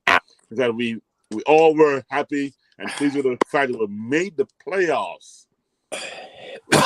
For 5 seed, 45 plus wins. I gotta go, Freezie. Later. And beating first round, especially beating Donovan Mitchell, that people, kind of like put a little bit too much on Donovan Mitchell because we didn't get him when he went to that, the Cleveland, not by his choice, because he still wants to be in New York. And so, yes, we're all happy with that. So now I do want to get into the subtleties and the nuances and the little things that you want to talk about, Freezie, but I want to throw that out there. We can be both. So people are saying, people getting mad because we're losing right now. Yeah. Because we're New Yorkers. We want. Bro, that's what I'm saying, Wiz. Yeah. You can't expect people to change stripes. You know what I'm saying? During it, bro, we are who we are. We are who we are. Exactly. Bro, this thing boggles my mind. Like, the New Yorkers expect the best. Absolutely. And get mad when they get something less. Yes. And so if you new to this, maybe not true to this, you can't expect New Yorkers and people from the tri-state area and people that's connected to the tri-state area to become Golden State Warrior type fans. Right.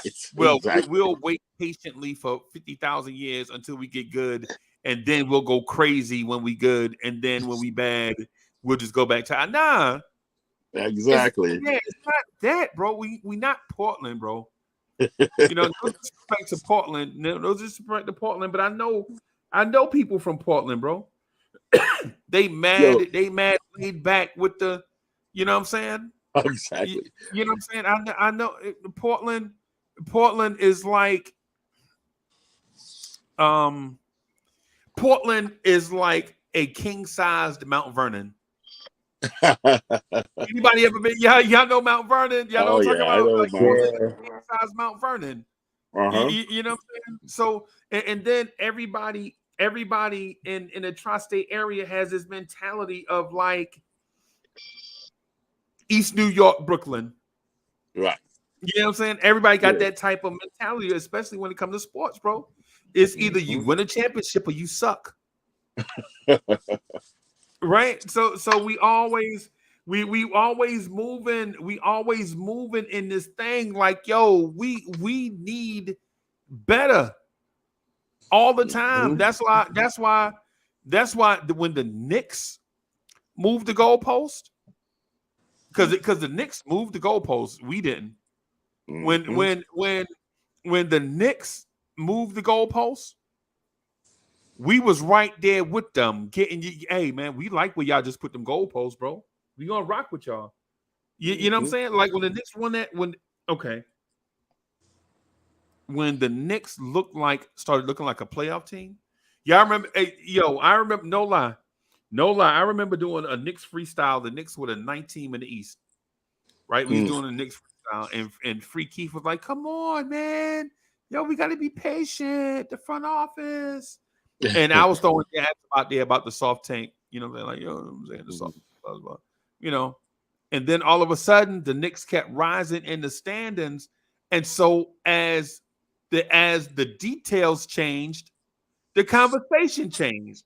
And as the conversations changed, the expectations changed, bro. It's just a part of it. It's when the details, all the details and important information change, you can't be like, yo, I'm gonna talk about the old intel. Nah, can't do that. Nah. Yep. And as right now, there are Warriors fans who are okay with losing the series because they won a chip last year. New Yorkers will never be like that. If we win this year, we want to win next year too. Right. Okay. Even the team is superior, but even worse, don't make us be the better team and we lose. Don't let it happen. And not just, I don't think about losing because everyone can get beat, right? It's about how you lose. You can't be the more talented team. I should say better team, more talented team, and lose and watch your talented guys just go by the wayside. Never. In all New York history, you watch talented New Yorkers and be like, yo, what's up with that cat? Yo, that cat should be this all the time. We don't just watch a cat with skills and talents and let them just hang out. Right. Derek Coleman. Remember Derek Coleman? I remember Derek Coleman. Oh, man. You know, in times I went to after I was club with Derek Coleman on game day with a match, like 1 p.m. game. You know, it's at 4 a.m. leaving Nels. Wow. Yo, man, where's the afterwards club? Yo, Big Craig, where's the afterwards club at? Let's roll. Jeter, all the players. We roll to after hours. I don't go. Don't you got a game in about 6 hours? Cat is there. Go to the club with us. Right. I'm like, dude, that's why your talents. You can't waste your talent, man. They have a small window. Take advantage. Opportunities don't come up like that all the time. So that's why right now we got the opportunity right here. It's in front of us, and we saw a path. There is a path. Yes, the Butler did it. But I was like, I hate to say that line. The Butler did it. Oh man, I love it, but I hate it. I wish I wish he played for us. But yes, he's doing his stuff, man. Right. And Sproul, I mean, Riley's is laughing up in there in the booth, laughing, going, see, should give me a piece of that organization. This will be you right now. Right. I can't let them laugh. I can't let them laugh at us, man. And so right now I'm feeling like they're dissing us, and I can't do it. I can't let it go. Right. We got more fight in us, and I don't see the fight coming out. Not everywhere. Right. Yep. But you don't touch on the details though. You don't touch on the little subtleties of the little nuances of how We're not doing certain picks. We're not running back on D. We're not. I mean, let's start. If you want to drill into that, let's go ahead. I didn't want to break your rhythm, man. Nah, you ain't. Nah, man. We good. We good. I've been trying to download this thing for J Boogie got a joint, and I've been trying to download it, man. It just won't come. It just won't download for me for some reason. But I'm gonna just keep on. They need to open tonight's game with J Boogie motivational song. They should start tonight's game off. Which motivational song? 1973. He got so many. They got to go through the catalog. I was gonna say exactly what I was gonna say. The world ain't even heard that, Freezie. What? Oh, man. Yeah, they ain't even heard that. Okay. I ain't had no response or nothing from them. You know what I'm saying? So I don't know if I'm gonna get a response, but I can always cook up something else. But I gave that to the people because, I mean, the Knicks know, but it's a lot of us under the fan base that don't know nothing about 1973. They don't know nothing of some of them guys' names that I mentioned, you know what I'm saying, on that roster.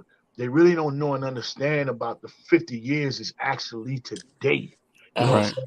Inside the NBA having a 50-year anniversary, we having a 50-year anniversary inside the 50 for that championship squad. You know what I'm saying? So yeah, I wanted to, pay a little homage to some of those guys that still living, and rest in peace to some of the ones that's up there in the Knick heaven. And besides, long as Clyde got that song, I'm good. The last time I saw Clyde, him and my wife and my little baby, they took a picture, and I said, Clyde, I haven't forgot about you. And he told me, yeah, I'm still waiting. So long as I got that to Clyde and our fan base, I'm good with that. Everything don't have to be. Gotta have a Clyde cosign. It ain't right without a Clyde cosign. Got a Clyde cosign. I think y'all be doing that. I think y'all be doing that to me on purpose, boss. Like y'all know Clyde is like my yo. I think y'all be doing that to troll me sometime, bro. Y'all know how much I love Clyde, bro. Like, last time I told Clyde, I love this hat game and his gear. Hey, Freezie, you don't have a Clyde cosign? Blonde Stairs don't have a. We got to get that. Yeah, we got to get that, bro.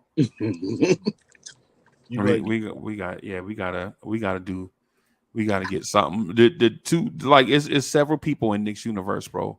That you know what I'm saying. As long as I have them in it, that presenting elements, you know what I'm saying, I'm okay with Randle pouting. You know what I'm saying. But if I ain't have them like certain people in Knicks universe, I'd be, you know what I'm saying, might be in that group that be booing Randle too.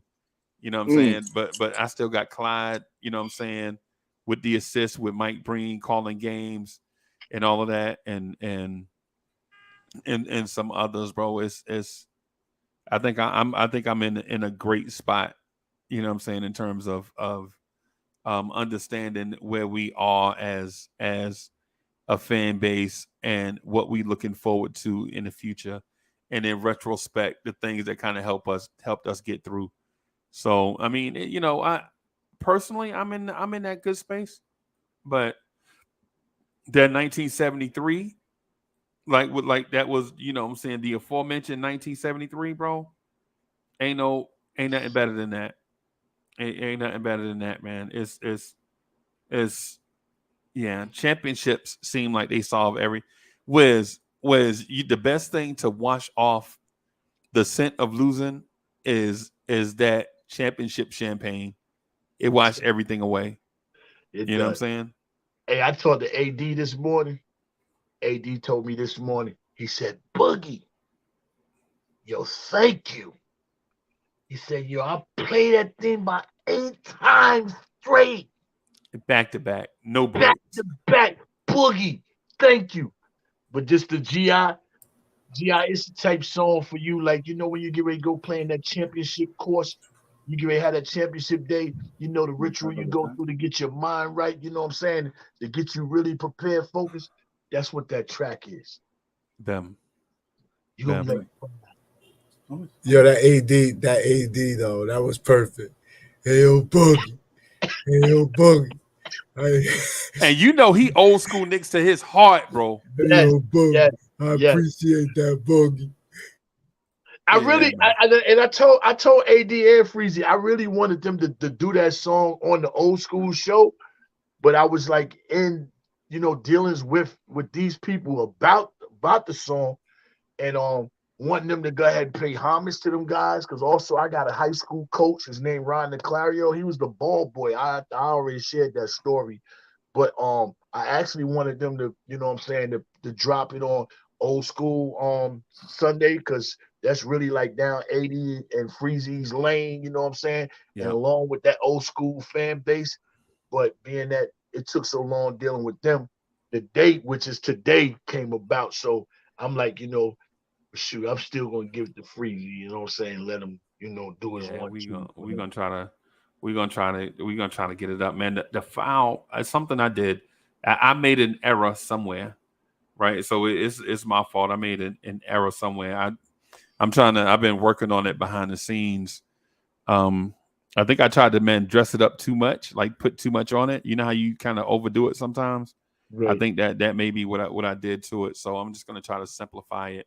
So that I did what he told us to do, G.I. Remember what he told us last night? I'm gonna be up early, 8 o'clock, 8:30. Get to me. I'm coming on early. I see Freezie almost 11 o'clock today. Right. Yeah, man. No, always on time, bro. Always on here's what you don't know. I had to come to Harlem today, right? Coming from Jersey to Harlem, right? So I said, all right, let me get up early, get myself going. I wake up 5 a.m. just to see what's going on. I pop on YouTube, see what the Knicks talk is. Freezie live, 5 o'clock in the morning. A whole panel full of people. I'm like, what is that? Is this? So I started wiping my eyes. I said, wait, I'm supposed to be on KMD today. Did I miss my spot? I looked outside. It was dark outside. I said, wait, what's going on, bro? The network glitching? I think the network is glitching out, yo. Freezie ain't slept yet, yo. I was up last night, in Cali, 11:30, and I'm like, Freezie coming on. Okay, let me hang with Freezie. By 1 a.m., I was asleep, man. Freezie, man. I was like, I woke up at 2. I'm like, oh man, I can't believe I slept through part of the show. They're still running. I said, oh man, he's still going. Still running. So Jay Boogie, what happened, bro? I started late, man, because I'm writing a introspective love letter to hip hop. That's gonna be I'm writing a book, right? So I'm writing an introspective love letter to hip hop, like how it started, how it really started, how hip hop is not rap, how rap is the music of hip hop. Because hip hop is how we walk, how we talk mad slick, how we stay up on styles, how we get paid homage to dudes that came before us, how DJs have their own science on the turntables, how MCs and how MCs and rappers, you know what I'm saying, are lyrical poets that have their roots all the way back to the Harlem Renaissance, like how some rappers sound like Langston Hughes and can't lose when they cruise out on the expressway. When leaving the bodega, they say suave. You know what I'm saying? Lemonade was a popular drink in the still is. I get more props and stunts than Bruce Willis. Come on, you better come through with Dwick. You know, give me that Dwick this morning. Yeah, so I'm paying homage to, and so it's throwing my schedule off. So I wanted to be here at like 8:45, 9, and I wound up oversleeping last night. But so I'm working on that and some other things, and I'm putting notes together for a book that I plan to write this summer about you know what I'm saying, our love affair with the New York Knicks and these moments that a lot of people don't talk about like how Willis Reed ruined his career that one night walking out the tunnel, you know what I'm saying, to inspire the Knicks to win a championship, and how he was never the same after that. It's a lot of stories. It's a lot of stuff, man. Hip hop and Knicks and all of that stuff, man, that I'm trying to kind of, and so it's throwing my work schedule off, and it's throwing the Lawrence Tier schedule off. But for the most part, though, I feel like I owe it to everybody. I feel like I owe it to everybody to get these things done and put them out here so that hip hop fans and Knicks fans cannot just wait for random stories and get gems. They'll have a source that they can go to get these gems and these, you know what I'm saying, stories and things like that. On like Wiz, like how martial arts influenced hip hop from like 82 to like 86, or how you used to go to Chinatown and buy ninja stars and come back home and Saturday afternoon we watching kung fu flicks and all of that stuff, and then how it influenced how we move, and then a group out of New York, some from Staten Island and all over, mess around and take that influence and maybe become the biggest rap group of all time.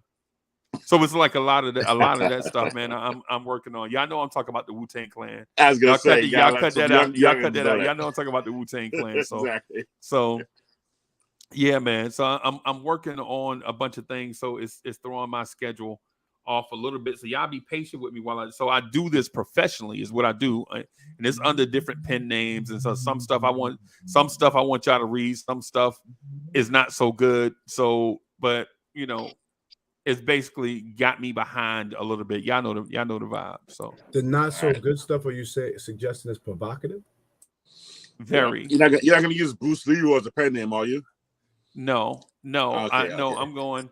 No, so I was going by my government issued name on some stuff, but now I'm going by you know what I'm saying, a pen name now. So y'all know what it is, bro. Yeah, everybody up here, everybody got side hustles nowadays, man. Y'all don't judge me. Everybody got side hustles where they kind of make their got to have that when you wake up in the morning, and that man, whatever your belief is, when you wake up in the morning and your eyelids are unattached and life is in front of you, pursue your dreams. You should be dedicated to try to make sure you receive a deposit that day. Right. After he bless you up, give you life, you should be focused on making sure you making a deposit, some kind of legal way. Yeah, man. Yes. You see how G.I. keep putting his head down over there? He deposited. The whole show. Deposited. You know what I'm saying? What they say, baby boy in the movie, man, look at everybody around us moving, and we standing here being broke. Don't be the one standing there being broke. Do your movement, deposit. Right. I got some stuff in there about some things I saw as a kid that was illegal, and so yeah, I'm keeping it all the way. But anyway, let me play this real quick so that I can lose my mind. Y'all be patient with me so I can lose my mind. All right. I want to talk to the legends. You know, it is the 50th. Because, you know, this is y'all year. Special. To celebrate. Special. Let me talk to him. May 10th, 19, that's 7 trade. On the road to LA, that was a Thursday. 5 games, all it took for the series. I'm paying homage to the squad, if you hear me. We did something they thought we wouldn't accomplish. If you're a real Knicks fan, I know you rock this. Don't it sound like the net? That left hand jump shot missed the Barnett. But it really wasn't easy. When Mike came to the Knicks, his dad was Henry Bibby. That's a jewel I feel. Before I Bradley, make sure I pay all my bills. Let that bang through your woofer. I'm 6-time defensive player, Dave the Busher. How we fight through them screens, follow your dreams. Straight out of Harlem, can't forget the Dean. No comparing to my flow. My mom's first crush was on the Pearl, Earl Monroe. Pull up from anywhere, I'm letting it go. From Caroline, Hawthorne, that wing go. Coach Red already said, make no excuses. To all All-star MVP, Mr. Jerry Lucas. That gut check, we in the paint game, we in the belly. That double-double off the bench from John Ganelli. That textbook before game nights, we all practice. That teamwork before the triangle met Phil Jackson. Make sure when playing D, you play your man tighter. The 8th pick, we drafted Thomas Riker. The backdoor picks, you gotta back me. I'm on point, all eyes, Luther Rackley. I'm looking up to all the players in the Knick heavens, making sure your legacy get the full blessings. Legends, you are appreciated. Names forever spoken amongst the greatest. Thank you for all these years in Madison Square Garden, the shouts and cheers. Your contributions set the bar so high, pushed us to be the best franchise. Yeah, 3 capital S's, salute, salute, salute. Legends, we honor you. The city changed when the Knicks draft the style guard. Walt Frazier, legendary, the point guard. The wide brims changed the league with a new look. That rock steady, the guy who was the first book. I'm always dressed for the action. Through the tunnel, I still can see the captain. No mistakes, how you made it to the league. You gotta limp through the pain to get the Willis Reed. They know I fight every player on this ball court. I'm looking down through the clouds, protect the home court. Make sure when at the crib you protect the home. And don't forget Chuck D, call it the Terror Dome. Legends, you are appreciated. Names forever spoken amongst the greatest.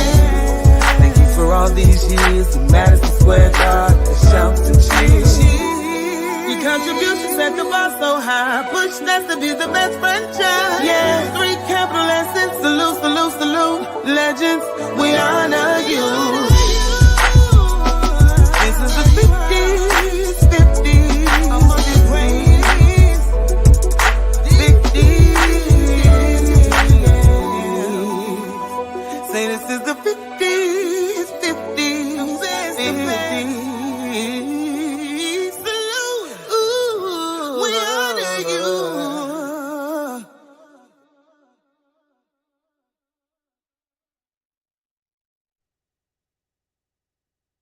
My new favorite joint. Wow. I done heard that joint like 30 times this morning, bro.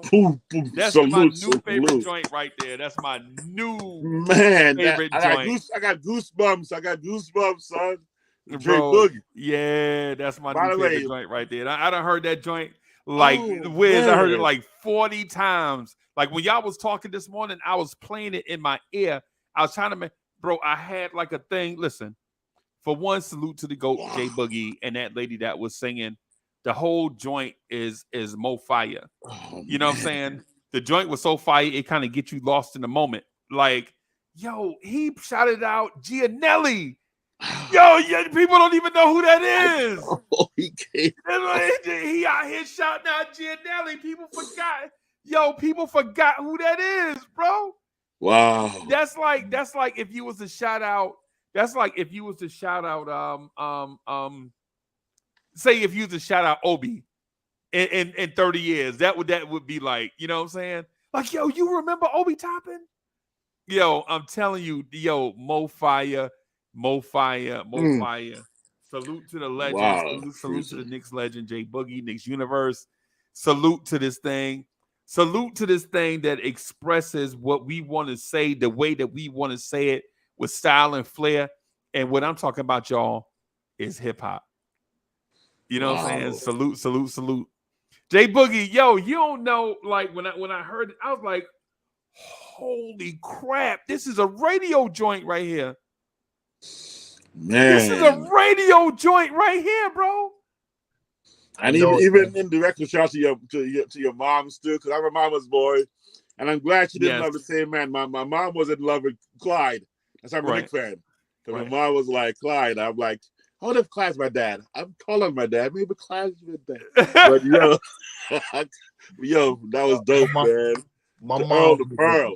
She was a great, big, giant Earl the Pearl. She loved the Pearl and his beard and everything.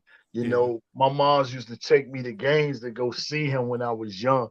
She was a big fan of his, you know what I'm saying? Yes. And, you know, they was never able to link, you know what I'm saying? But she wound up, you know what I'm saying, getting married, you know what I'm saying, to another great man that raised me, you know what I'm saying, that had that pretty wide beard too, you know what I'm saying, from back in the days, man. But, you know, that work right there, man, you know, bro. Just with Clyde, you know, Clyde don't gave us so much, you know what I'm saying, to the organization, to the fan base, and everything. But you know, for the championships and the knowledge and the commentating that he's still doing and moving on at his age right now, just to be able to say, damn, I gave something to Clyde, man. Yeah, man. I gave something to Clyde, dude. Man, Clyde, that's my guy, bro. Man. Clyde is my guy. And Wiz, you see how this thing worked? I met Clyde Frazier one time, bro. Wow. One time. I met Clyde one time. And the irony is, it wasn't even at a Knicks game. I was walking out of Madison Square Garden. I couldn't have been no more than 6. So this is like 74, 75. I was a shorty. I didn't even know who the Knicks were. I was like, I kind of knew who they were. Like I knew they existed. But as a child, listen, Wiz, in New York City in like the early 70s, when you heard Sweet Georgia Brown coming through your television screen, bro, man, yo, you went crazy. Y'all remember Sweet Georgia Brown? Oh yeah, bro. When you was a kid and you heard Sweet Georgia Brown playing on your TV, you like, oh my, I gotta go see the Globetrotters. So I go see the Globetrotters, bro, and a dude throw like this fake water on us, and we screaming, ah! You know, it's a dude named Meadowlark Lemon. The dude looked like he was 8 feet tall. I ain't gonna lie. The dude shook our hand and all this stuff. And so we walking out of the game, and the New York Knicks have this table set up, and they giving away these things, and people are like, "Yo, that's Clyde Frazier right there." And I look up at Clyde Frazier. Clyde Frazier looked like he was 8 feet tall, bro. Yeah, but he dressed like my uncles and them. So he was slick with it. You know what I'm saying? Dressed up like, you know what I'm saying? I'm like, man, this dude look like he's my uncle. With the mustache and the hair. You know what I'm saying? He had the natural going and all that. And so he shake my hand and he like, man, keep practicing, young fella. One day you'll be in here too. And I'm like, no, he read my mind. He know I want to play in the NBA. I ain't say nothing to him. He just say, yo, I walk over there. You know, when you were a kid, you know what I'm saying? You know, back in the day, you remember how don't talk to strangers and all this. It's the Clyde Frazier, just, you know what I'm saying? So I'm like, I walk up, like, go over there and get one. I walk over there. His hand, like pick up my whole arm, right? And he like, keep practicing, young fella. One day you'll be here like us. And out of there, bro, I'm like, Clyde Frazier is my favorite Knick. Now, that's the closest I ever been to Clyde Frazier in my life. Right there. Right? That one time. But then here I sit on a random Wednesday morning in 2023 with one of my friends. Like, one of my friends is on a panel. And one of my friends, and I don't say that like, you know what I'm saying? Yo, I don't make friends easy. I don't have a lot of friends. It's part of my lifestyle. It's like I don't dodge people, but we all stay busy that we don't really make, you know what I'm saying? It's not like when you go to school and you be with kids all day so you make friends easy, right? We always, as adults, we always on the go. So when I say Jay Boogie is my friend, you know I mean that. You know what I'm saying? So I'm like, yo, this is my man. I done seen him. We done been up here. We done been to games. You know what I'm saying? We done did all. You know what I'm saying? So to see to hear that one of my friends legit was talking to one of my heroes, it make me feel like I was there. Yo, you can't even make this up, bro. Yo, my man, one of my friends is paying homage to one of my heroes, and one of my heroes knows about it. You know what I'm saying? One of my heroes growing up know about it. He like, yo, yeah, man, this is me. Pass me that joint, man. I'm going to rock it. I'm going to listen to it. And for those that know Clyde, they know he from Atlanta. He from down here. So he got a certain sensibility to him. Like he got that certain sensibility to him, bro. So when the Wiz, I listened to the song back to back to back to back to back. And the only reason why it's delayed a little bit is because I was trying to make it so fancy that I was messing it up. So I decided to just put the song on, throw some visual stuff on it, and just let it play. Hey, I wanted it to be so fancy, bro. I'm gonna tell you what I was gonna do, right? But they had me on hold so much. I was gonna shoot that video in the dark, right? And I was gonna have a bunch of New York Knicks bottled champagnes on the ground next to me, but behind me, I was gonna have the Knicks in roses. You know what I'm saying? Burning fire. I was gonna do it just like I was gonna have the Knicks. You know what I'm saying? Burning in fire. The whole name spelled out, just wind blowing the fire of the Knicks, you know, behind me. But, you know, they put me on so long a hold that, you know what I'm saying, I didn't get an opportunity to do that. But I'm going to go get with my peoples. I got to call CP the artist because I need CP the artist to finish doing something. I got a joint, you know what I'm saying, with me holding, you know what I'm saying, the bass, the bass thing of my mom's, because you know I cremated my mom's and get ready to drop that sometime tonight to the world all over. And it's gonna just be 3 tracks. It's gonna be the track Sunshine of my mom's. I always said I was gonna drop it, you know, and get it prepared for Mother's Day. You know what I'm saying? I'm gonna drop Which is Sunday, by the way. Right. I'm gonna drop the Sunshine and I'm gonna drop this 1973. And I'm probably gonna just drop those 2 things to the world. You know what I'm saying? I might put breaking news up there. I don't know, but I want to keep it, you know, really kind of like mellow. So I might just drop those 2 right there. So that's what I'm getting ready to go do. Go ahead and get that together, and so I can put that out to the world publicly. You know what I'm saying? So everybody can, you know, have that song, stream that song or whatever, get that song. And they also have the Sunshine, which is dedicated to all the moms, bro. All the all great the moms, mothers, you know what I'm saying? Yeah, man. That's here. And to the ones that, you know, moved above us, they're still watching down, looking over us, you know what I'm saying? So so that's what I'm getting ready to do, man. And I'm gonna put out this 1973 in my Sunshine. You know, it's 2 songs, 2 records. That's it, man. And Yo, J-Book, you know, I mean, you guys know I believe in law, cause and effect, right? How powerful you are, man. Yo, I think this is no coincidence right now. Right. I mean, I can't feel more inspired right now, no matter what the outcome, but somehow I'm seeing this is setting in motion what's inevitable. That's on Sunday, Mother's Day, where you're honoring your mom, the Knicks are going to honor you. That's how I'm feeling right now, man. I mean, drop this, man. I think this is powerful. You can change the universe with your every emotion, right? You know that. I mean, you're the man of inspiration. You're the man that lets us know what we can do, how powerful we are. So I'm saying, man, yo, set it in motion, man. Let's do this because we are feeling this right now that we doing this, and I'm feeling it. I looked at all that revenue because I was in touch with them. They really like the Sunshine. They really like that because it, you know, plays a role of basketball and the video got the New York Knicks, you know, through, and I got the hat, the jerseys, the towels, they all through that, you know what I'm saying? And it's basketball related.